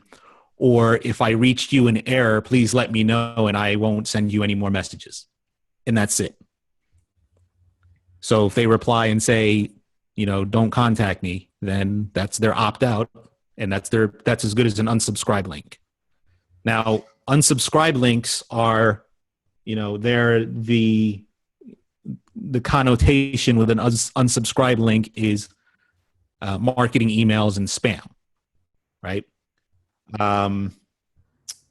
So the automation, if you use automation software like LeadFuse, like Woodpecker, you will have the option to include an unsubscribe link in the email. And if you want to be compliant and just kind of leave it alone, then just go ahead and put it in there. If you want to, if you don't want to put an unsubscribe link because you don't want to be associated with, marketing email, then don't. But you got to put some kind of notation that says how they can opt out. It doesn't even have to be in the PS. So you can put it at like the very, very bottom of the email, past your signature, in really small print. You can say something like, if we reach you in error, please reply and we'll remove you from future mailings. Something like that. And guys, if you go to lenazal.net/leadfuse, there's actually a really good article. I didn't read the whole thing because Lee was talking. But there's a really good article about what is cold emailing versus spam. And it's got a lot of good information on there. I personally, my opinion, this is probably an unpopular one, I think spam should be legal. I don't understand why it's not. They spam me in my regular mailbox and someone has to drive that around and give it to me. I don't get the whole thing, but again, I never really did a lot of emailing, so I don't know. But that's a great article that tells you the difference. They talk about like the pharmacy products, which account for 81% of spam emails. That's pretty interesting. I never knew that. All right, so let's see what else we got in here. Can you please elaborate on how the pixel thing works? Is it retargeting with Facebook ads? Yes. So I guess let me kind of step back a little bit. So what I mean by pixeling. So retargeting is when you cookie somebody. When somebody visits a web property of yours and you want to continue to advertise to them, that's what retargeting is. And the way you retarget them is by putting what's called a pixel on the page that they visit. And that pixel is associated with whatever ad network you're using, whether it's Facebook, whether it's Google, Perfect Audience, AdRoll, any of those. Okay? So you include that pixel, and then if you want to reach that person again, based on the network that you pixeled them from, then you would go to that platform, again, whether it's Facebook or AdWords or whatever, and you would create an ad, and you would specify in that ad that you're only serving that ad to the person who got pixeled or to the people that got pixeled. So that way that whoever visits your website or your landing page, they will continue to receive advertising messages from you wherever they're browsing.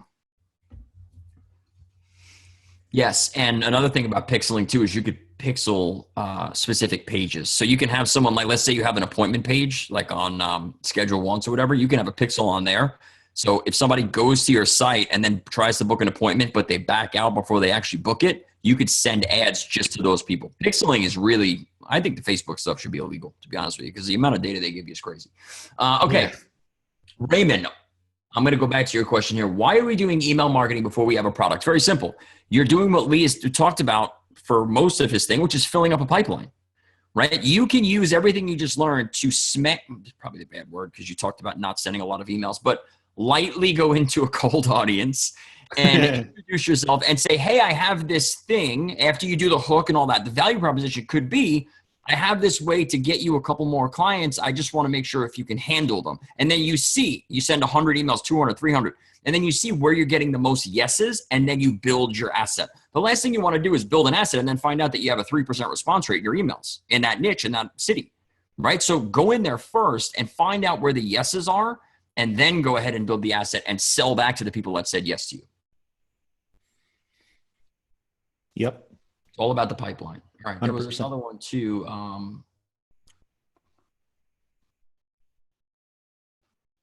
Okay. First prospecting, finding a client, then building. Okay. So Eloy's question that David repeated. So, okay.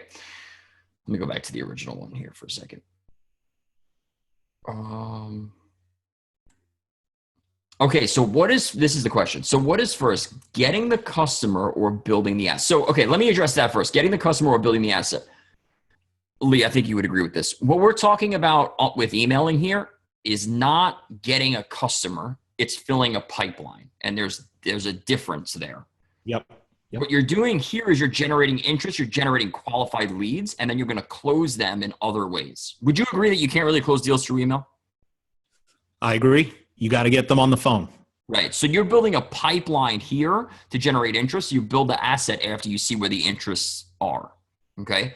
So that's the first question. I can go and get a customer in probably 2 weeks. Awesome. The hell are you doing here? Go get a customer. Go ahead, get someone to say yes, and we'll help you get the site done. I mean, that's not a problem. If you get someone to say yes, we'll get it done for you. My concern is getting a customer and not having an ETA to get the asset. You cannot fulfill a promise until you've sold the promise. Don't worry about fulfillment, worry about acquisition, because again, like I said in the opening thing, you can't serve until you acquire. And then, our traffic guys and our people that build our lead pages and stuff like that, they'll get the stuff done for you. Get the person to say yes. Bring the money in, we'll get it done. I agree. All right, so that's all the questions we have. If anyone has anything else, you can let us know. Does anybody want to come online live and ask a question or have a comment or anything? You can do that on this platform. Next week, we'll probably go back to Webinar Jam. And, I know how you guys feel about it, but that's just how it is. This is a good question right here from Mitch. So at what time should we start sending testimonials and case studies? I'll take that What one. is? Yeah. What do you mean? What time? So like what he's saying, like if like is that the Oh, first thing? timing. Right. Oh Yeah. yeah. Okay. Yeah. Go ahead, and then maybe I'll add to it if you don't like Okay. it. So the way that I would answer that with cold emailing is I'm just going to compare it to the phone because that's what I know. So I'm not going to send testimonials and case studies to someone if they hang up on me. I'm going to send testimonials and case studies if they book an appointment with me or they generate, I generate interest in some way, shape, or form. Then I'm going to lead them through what we call the propaganda sequence. And if I'm going to do emailing, I'm probably going to do the same thing. I'm not going to start off with a case study. I'm going to start off with what Lee taught, and then after they reply and they start going through my sequence a little bit, then I start leading with the case studies, testimonials, and all that stuff. Yeah, that's exactly what you need to do. Basically, you generate the interest first. You start the dialogue. You get the relationship first, and then when you're leading them down to whatever the next course of action is that you want them to take, whether it's an appointment, whether you're going to stop in, whether you're creating a video for them, whatever.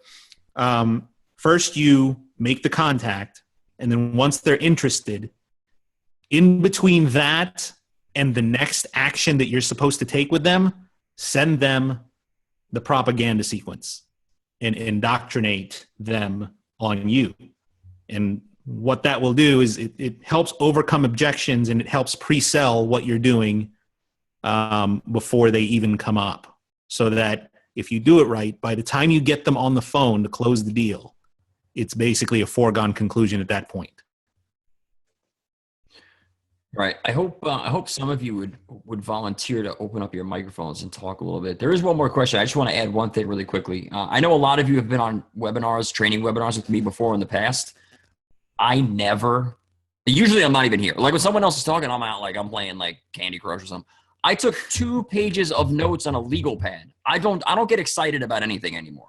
Like it just doesn't happen. This is huge because you might disagree, Lee, and you can if you want to, but this is something that once you get the process down, it seems very easy to hand off to somebody. Yeah. I don't have to worry. Like, listen, with the telephone, I have to worry about accents. I have to worry about tonality. I have to worry about I got to worry about all that stuff. I can't just hand that. I can't hand a piece of paper to someone and say, hey, have at it. I can't do that. But with this, once I master the process, which probably doesn't seem like it takes that long, I can very easily hire somebody and just kind of put them in the machine, so to speak, which is kind of a stupid word, but I could put them into the process and just let them work what I've created. That is exactly what you can do. And if you get to the point that you can do that, I said it earlier, you can get to the point that you're totally overwhelmed with leads when you do that. So if that's something you want to do and hand it off, that's great. But be prepared to handle, all the queries and the responses coming in, because the last thing you want to do is get somebody interested and get them to respond, and then you can't get to them in a timely manner. So, right. You should probably, now that you just said that, this brings up a good point, and we might be able to cover this during the 6 weeks at some point, but there's probably a way that you can set it up where you have somebody that sends out the cold email, and then you also have somebody that kind of handles the second part of it. Right. The warm-up phase, and then you handle the phone stuff or the appointment stuff, or however you want, meeting them in whatever it is. You handle the last part, which is closing the deal. So they go from cold to warm, the outsourcers, and then you go from warm to close, which is stupid easy if you just, run the right propaganda sequence on them. It's pretty easy. So, okay. Cornell, can you please share a sample squeeze page that both of you use for your email signature hack? I don't do cold emailing, so I can't. I'm going to start though. So next week I will be able to. I don't know if Lee, if you have one, if you want to share it. Yeah, I'm sure I can dig one up. Okay. Mitch, by the time we start propaganda sequence, then my lead gen site should be up and running. I would say no to that question, because you're going to want to generate interest in the city first, in the city and the niche first. So you go and you do the emailing, right? And then once you see a lot of people saying yes, and it's plumbers in Boise, Idaho, right? Then you build the asset for plumbers in Boise, Idaho, and then you sell to the people that said yes, if that makes any sense. That would be my advice anyway. And it's going to be the same thing next week when we talk about telephone, but that would be my thing. I'm going to pull up the Lead Fuse article. So there's yeah. Okay. So that's one. There's another one. Okay. So David says, okay, to summarize, the goal here is to fill a pipeline first with emailing or phone. No, the goal here is to fill a pipeline with emailing. We didn't talk about the phone yet. That's next week. Email. In the email training course, are there swipes for renting digital assets? I briefly looked but couldn't find any. I may have missed it. So let me just give you my opinion on this, Lee, and then you can answer that question. What we just went over, this is the first time I ever saw this by Lee, so I don't really, and again, I don't do cold emailing. So, but what I do know is this: when you have a system like this for prospecting, for filling a pipeline, it's not necessarily the product itself; it's the process that you have to focus on. So this could be used, and you can correct me if I'm wrong, but this could be used for a local plumber. It can be used for an SEO person. It doesn't matter what you're selling. It matters how you're selling it.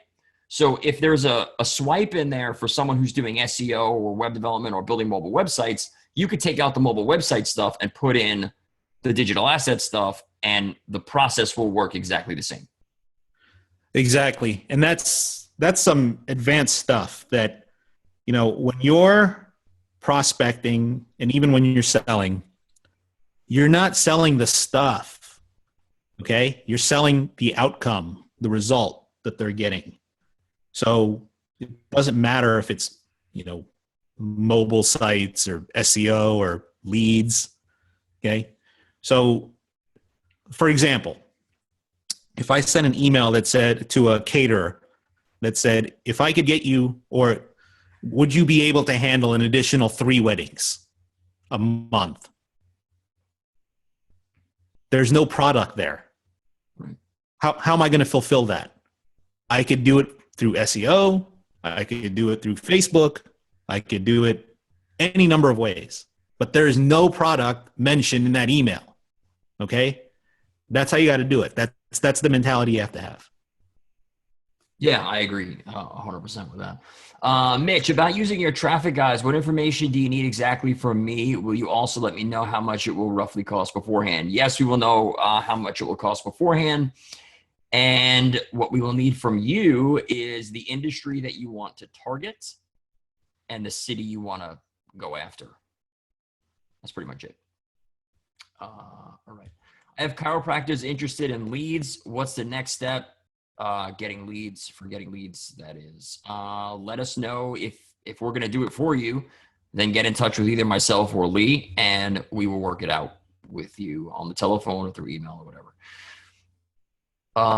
Deb, a continuity binder is something that covers your program from A to Z, basically something that can be handed off to somebody or your team so it can run without you. Yes, sir. I have HVAC and I also have landscapers interested in more leads. Okay, so you guys are closing deals. That's awesome already. And we didn't even teach anything yet besides the cold emailing stuff, which is cool. So you guys, whoever's closing deals and if you have people that are interested in leads right now, you have to get in touch with us so we can start working on your sites and generating traffic for you. All right, that's your next step. If you have people that are interested, we have to start building the assets. So reach out to us and get that done. Mitch, okay, so I don't need to do keyword research if I will use your traffic guys. I was working on it. I would recommend that you don't, because honestly, you're going to be wasting your time, because the people who do our traffic are going to tell you what they can rank for and what they can't rank for, and they're just going to do their thing anyway. So, I mean, it doesn't matter. They're going to do their thing, and they're going to know what they can do and what they can't do. Now, here's the other thing. For those of you guys that are closing deals already and you are trying to generate leads for your clients, the other thing is we have training. It's in the members area for using things like Facebook to generate instant leads. Okay. So you can just start doing that, and you got to make sure that you're charging the clients enough that, it's covering the campaigns. So, you can generate leads quickly. You don't have to wait for something to get ranked or built. You can just build a landing page quickly. And, if you need help with that, then, again, we can help you with that. but any landing page. And then it's just a page that is sitting out there in cyberspace that has no traffic. So whether it's SEO or pay-per-click or whatever, that's the traffic. Okay. And that's where the leads are going to come from. So how are you going to generate that traffic? You pick a traffic source such as Facebook and you just turn it on, basically. It's that simple, really. But the key is, you have to make sure that you're charging the client. And again, I like the model of other people's money. So the client should be the one paying for your lead generation efforts.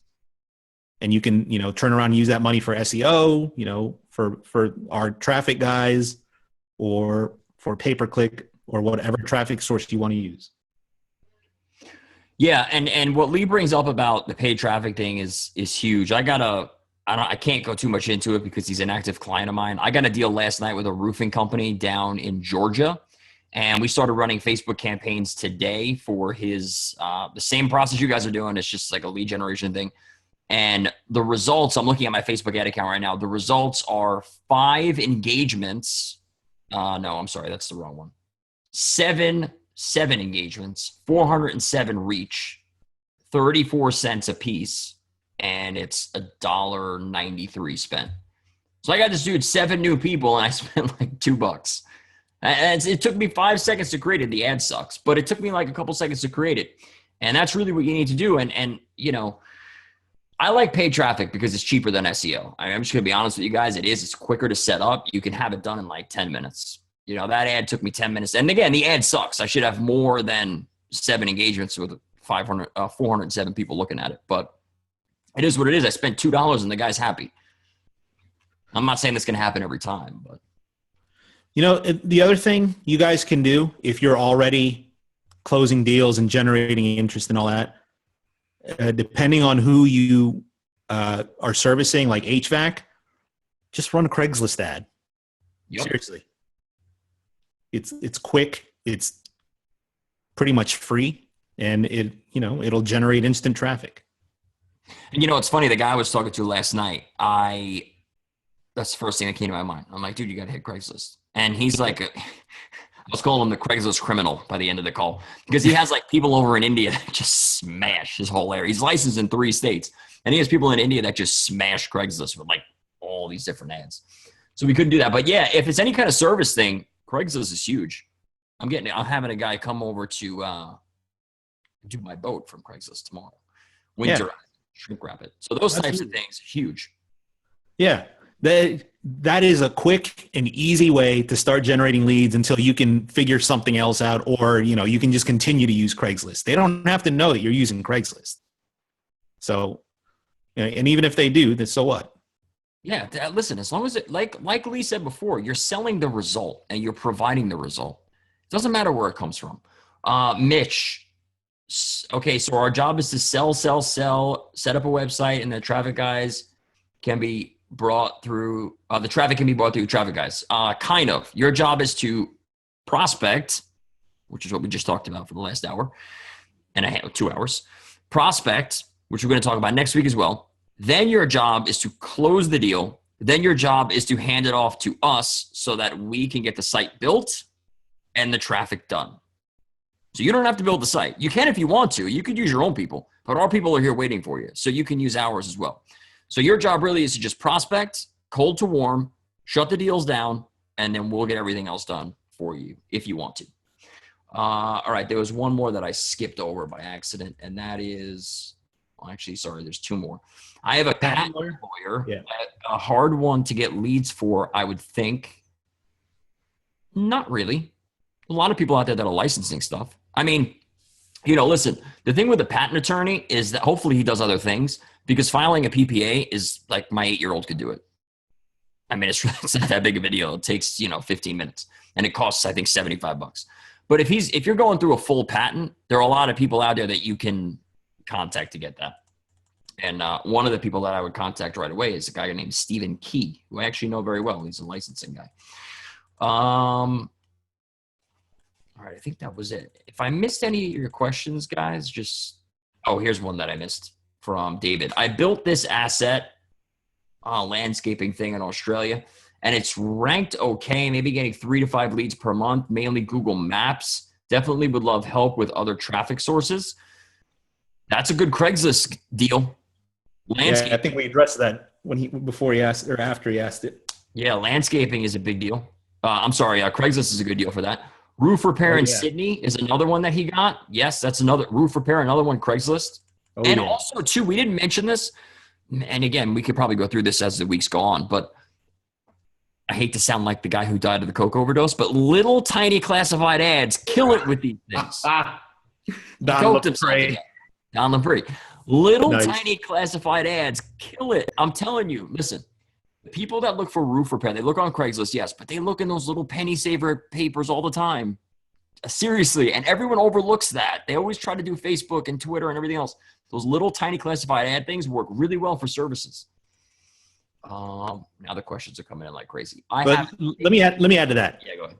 Any type of advertising that you're doing, whether it's Craigslist, Facebook, classified ads, billboards, placemats, your purpose there is to get an ROI on that source. If you can get an ROI, you win, or if you break even. Okay? So you can use any traffic source, offline or online. And if you can break even or generate an ROI from it, you're going to win. So I have to say. No, that is true. I have a client of mine who's an advice-based client who I told the story on other webinars before. I closed him in a bowling alley. He has hot dog trucks all across the Northeast, and he freaking destroys it with diner things. The things at the diner. It's a little tiny ad in the corner of the thing. Guy kills it. Nice. Tony, church bulletins. Use that. What was that? Church bulletins. Yeah. Listen, Dave Ramsey. Yeah. That's all he does. Goes church to church to church, selling his stuff. Works well. I have an estate sales company that wants leads from me. How do I get him leads? You tell us, and we will get them for you. How much should I charge a new client minimum when I'm paying for your traffic guys? With a deal like this, I charged the guy last night $2,500 a month. So, I'm going to be anywhere from $1,500 to $2,500. That's going to be that's my range. So, I always think with the pricing thing, I think that the pricing issue is in your head. When I was giving advice to people for a living, I charged $10,500 a month. That's when I stopped. But I had a client at $800 too. That was the first client I closed. I could have charged him $10,500 too, but I just didn't have the guts to do it. So, okay. So what do you think about TV repair? Penny savers are going strong in my area. I mean, TV repair. Okay. So first of all, Cornell, I would run very fast away from the TV repair guy. And the reason why is because I can go to Dave and Buster's. I was going to say I can go to Best Buy and buy a brand new TV for $399. I'm not going to get it repaired. It's like a computer. I'm not going to get a computer repaired. I'm just going to buy a new one. It's going to cost me almost as much to get it fixed. So I'm just going to buy a new one. Now, if somebody has a $5,000 movie screen in their house, that's a different story. So you got to look at that as well. Craigslist is almost non-existent in Australia. Okay. Well, there's other things like you just mentioned, which is Gumtree. There you go. It's very similar. Kenny, what does your client expect from that investment of $2,500 a month, or what have you promised? Well, I told him I was going to get him more clients. I mean, that's it. I told him I was going to get more clients, and I am. And he's already seeing the result from the Facebook post that I did, Facebook ad that I did this morning. So, that's it. Yeah, that's another thing that is kind of a little bit advanced, but is really important, is that it's not about the stuff that you sell, and it's not about like a laundry list of things that you provide that determines what your pricing is. So what a lot of SEOs do, for example, is they'll do a proposal and they'll give it to a client, and they're going to show, okay, so we're going to do these number of backlinks, and they're going to be this PR, whatever, number, DA, and we're going to build, these assets, and package A is we build 30 backlinks, and package B is we build 50 backlinks. And and they list all of the menu a la carte items that they do, and they justify their pricing based on that. And that is the way wrong way to do it. Because if you do that, you're going to be commoditized, and you can be compared, and you can be shopped, and they're going to find the lowest bidder for exactly what you're providing. What you want to do, and this is not something I guess that we don't have any training for here, but I'll just mention it. What you want to do is you want to productize what you're selling. So what that means is it's like you're going to Home Depot and you take a drill off the shelf, knowing that the outcome of that drill is not the hole in the wall, but it is the picture that's going on the wall after you use the drill. So that's the result that you wanted. You say, I want to hang a picture, and I go to Home Depot and I see the drill. The drill is the mechanism that lets me hang the picture. So for your clients, they want more sales, for example, or more leads or whatever, more phone calls. So you're going to offer them as if they were shopping in Home Depot and they were looking, in the aisles, and they take a box off the shelf that says, 50% more plumbing appointments by buying this box. So you just took the result that you're going to give the plumber and you turn it into a product. And for that product, it's a flat price of $2,500. And whatever you do on the back end to fulfill on that does not matter. I don't care if it's 50, 100 backlinks or whatever. So that's really how you should be going about it. Yeah, that's actually excellent advice. David, 2 questions that you asked, and I'm going to address them. I'm not really going to answer your question because I can't, but the 2 questions are, did he ask how many leads I can expect, or no, how many can I expect? Like, how many leads will I get? Okay, so I can't really answer that because we didn't really talk about that, but I'll tell you how the conversation went briefly. Basically, the guy told me he was licensed in 3 states, Georgia, Florida, and I think the state next to, Louisiana? That bottom corner of the United States. So northern Florida, southern Georgia, and whatever's next to that. It was like Alabama. Yeah, Alabama, whatever it is. So basically what I told him, and this addresses how many leads will I get. Okay, when he said that to me, what I said to him right after he said that was, and you have to listen to this, okay? What I said to him was, you have to promise me that you have trucks in every one of those areas, because the last thing that I want to hear from you 2 months from now is that you can't handle the business I'm sending you. Is he going to ask me how many leads he's going to get after I say that to him? No. Because I'm telling him, dude, you got to have people there, because I'm going to send you so many people that you're not going to be able to keep up with it. Now, I'm not going to say that to him, but I'm going to insinuate it by saying, you got to tell me that you got people there to do the work, right? You got trucks in the area. I can use all 3 of those areas. I don't have to focus on just northern Florida or whatever. And that addresses that question without him having to ask me, do you promise me 5 leads per month for the 2,500 year? I don't want to get into that. I'm not getting into that deal. I'm not signing a contract like that. So I don't use contracts, but I'm not doing that deal, right? He needs to know that the pressure is on him, not me. He has to promise me that he can perform, and he can actually fix the roofs and put the roofs on whatever he does.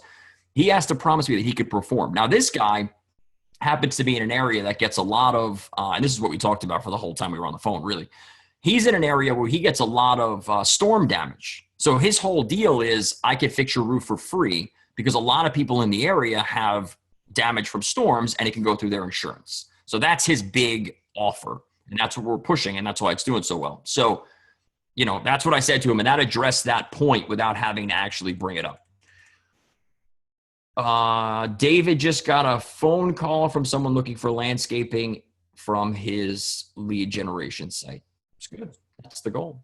Hopefully you forward it off to someone who can cut lawns and you're not running out right now and weed whacking somebody's driveway. That would be terrible.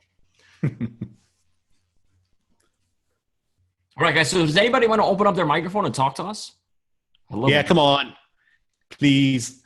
That's awesome, though, David. I kid you not. My phone just rang. That's awesome. I love that. Did you address Raymond's question? I have an outsourcer in India. How should I have him send me emails? Oh, nope. I skipped it. Okay. Oh, Well, because Raymond was in between David's questions. Yeah, sorry about that, Raymond. yeah. Um, you can. All right. If you have somebody overseas, there's a lot of ways to handle it. Okay. One is, and the easiest thing that you can do is just get the software, like LeadFuse or Woodpecker. Okay. Just get the software, let them run it. That's it. But you should be the one providing the emails, the subject lines, all that kind of stuff. All right. Don't let somebody else do that. This is your own prospecting. This is the lifeblood of your business. So you need to be the one involved in doing that. You need to be the one monitoring the metrics. I mean, they can monitor the metrics for you, but you need to know what they are. You know, even if they report on it at the end of the day, that's fine. But you need to be on top of what's going on, especially when you're outsourcing this.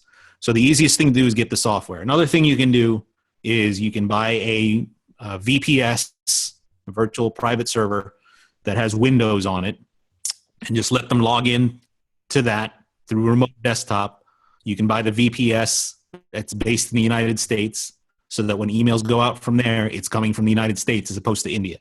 That's another way to do it. So, I mean, there's lots of ways to skin that cat. But I would say just the best thing to do is if you're to the point that you're outsourcing it, have the software.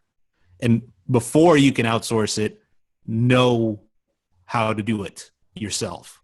And know what the mechanics are like, know what the responses you're getting are. And I didn't address this, but another thing that you guys need to consider is that, you know, when you start getting responses, you're going to find certain patterns in the responses that you're getting. And, you know, you can automate, like using Gmail canned responses, for example. You can automate how you respond to them. Okay. You're going to have like maybe 4 or 5 frequently, you know, responded types of messages. So when you're outsourcing, you can definitely make your VA be aware of that, and you can have something for them to respond with. And then if a question falls outside of that, then you can handle it. But, you know, really, I mean, you really need to be on top of it, and you need to know it before you outsource it. Because if you outsource it first, you know, if you hand them this training and you outsource it first, and they're trying to do it for you, and, you know, they're going to answer the questions and everything. Basically, they're running your business and they're answering questions for your business on your behalf, and whatever they say goes. So, you know, you want to be the one that's very aware of what's going on with the campaigns. Okay, so David asked an interesting question, but I want to address something first before I get to it. Cornell and Eloy, I have a rule in every webinar that I do, and you guys are lucky that I can't control the muting. If you volunteer somebody else to talk on the mic before you actually raise your hand to talk on it, I'll just open you up and start talking to you. But I don't have I can't unmute you because I just tried. Okay, so David, this is a very good question that David just asked. 5th lead in the last 2 weeks. What should I price it at? Is $500 a month too cheap? So I'm going to show you guys how I do my pricing, and this is just a rough estimate. So he's doing landscaping stuff. He got 5 leads in 2 weeks, so that's 10 leads a month. He's in Australia, so this price, it could be totally off, but I pay $50 a week to get the lawn done, and that's $200 a month, right? So I'm going to assume that he's going to close half of those people, and that's going to be 5 people per month at $200 a piece is $1,000, and I usually try to go for about half of that number. So actually $500 per month is exactly where I would be. But here's the thing, David, is that you have to look at the site, right? And you have to say, is this site growing, or has it been at 5 leads in 2 weeks for the last 6 months? Because if you started it 2 weeks ago and you're already getting 5 leads in the first 2 weeks, wait a month or 2 or 3 until you're getting 30 or 40 leads in 2 weeks, and then sell it for, you know, lease it out for $3,000 or $4,000 or $1,500 or $2,000, whatever it is, right? Whatever it works out to be. So you have to it's kind of like selling a business, right? You could sell a business that makes $100,000 a year for 300 grand, or you can wait till you make 5 million a year and sell it for 20. So it just depends on how quickly you want to do it. But once you lock it in, it's kind of done. Oh, okay. David these are landscaping jobs like redesign. Okay, so it's $3,000 to $5,000 per job. Okay, so it's a different deal then. It's not a guy who just goes around and cuts lawns. So that's a different thing. So is he going to close half of them? That's the other question. If he closes 1 out of 10 and it's worth $5,000, then I'm charging $1,500 to $2,000 for that site, and I'm going to tell him how I'm doing that and why I'm charging him that money. But it's good that you clarified that because I didn't quite get what you were saying. And I was going to ask you next, why the hell are you targeting landscaping people? Well, landscaping's good. Okay, so Raymond, so I need to know what I should do for emails before I outsource. I have a VPN already. All right, what you should do before you outsource is everything I talked about in the last 2 hours. A VPN is different from what I just said. I said a VPS, which is basically a remote server somewhere in a data center or in the cloud. So it's as if you're accessing your laptop from somewhere else. That's a VPS. A VPN is a network that your IP traffic tunnels through, so that it basically encapsulates that traffic and gives it security and hides basically your source of the source IP. That's what a VPN does. A VPN, when we start talking about VPNs for cold emailing, that's like starting to toe that line between cold emailing and spam.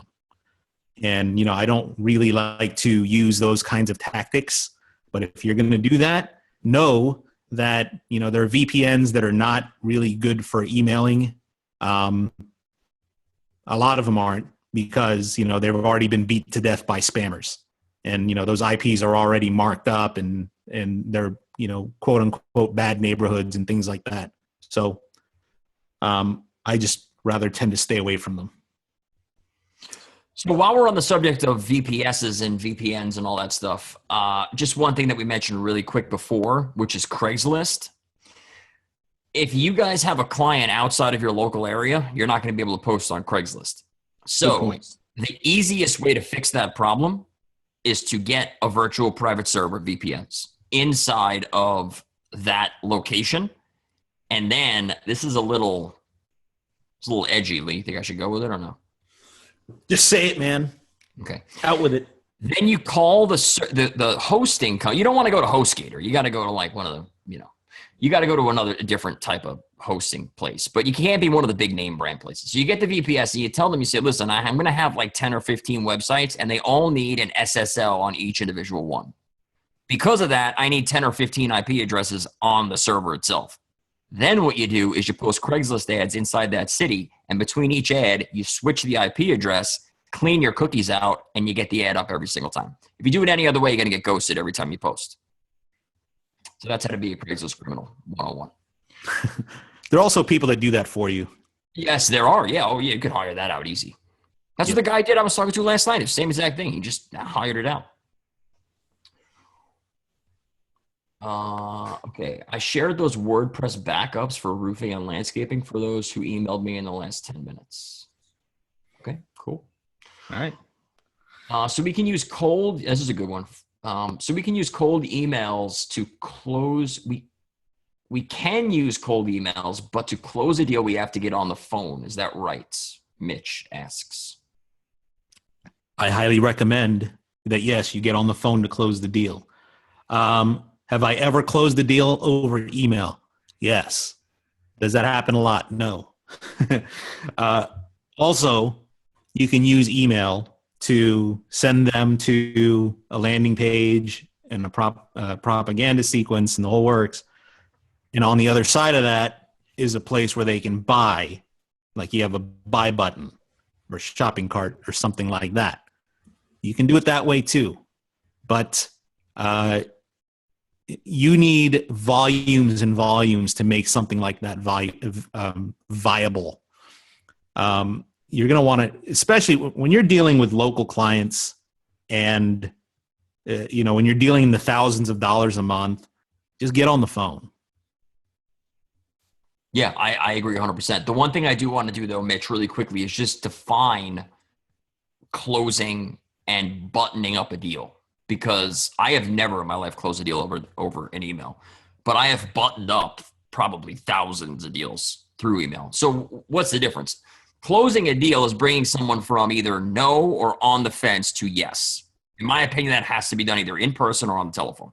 Got to be done through one of those, or it could be Skype or whatever. But it's got to be voice communication somehow. Buttoning up a deal, though, sending an invoice, right? Oh, the address is wrong. You don't have to call the guy to say that. So when you send an invoice or whatever, or you have an issue with the address or the credit card, or whatever, that can be done through email. But actually getting the person from no or maybe to yes, in my opinion, that always has to be done through some sort of voice communication, whether it's in person, through Skype, or on the telephone.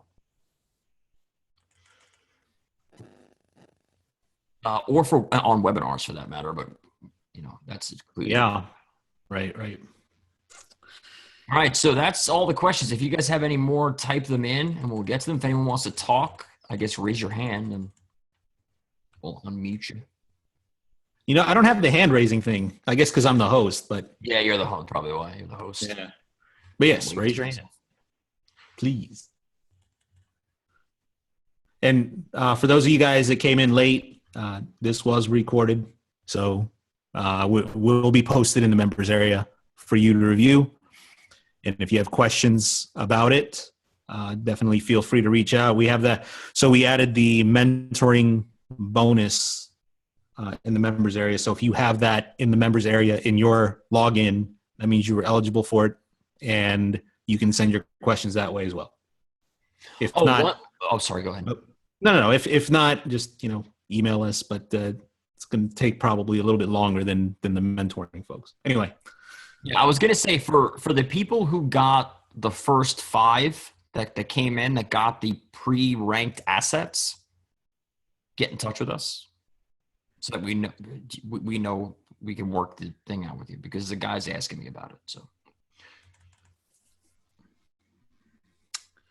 no more questions? Any more questions? So we're going to wrap this up. Yeah, that's it. If you guys don't have any more questions, we're done. I lost the link to the site. You talk about the membership area, Raymond? Yeah. Okay. We'll get that to you. Tony, no problem. In the bonuses section, yes. Yeah. David. Cornell asking for a sample squeeze page. So Cornell, I already sent the squeeze page. It's clientsinadvance.com. Oh, there you go. All right. So that's it, guys. Hope you guys enjoyed it. If you have any questions, reach out to us. If not, we'll see you guys next week. Thanks, guys.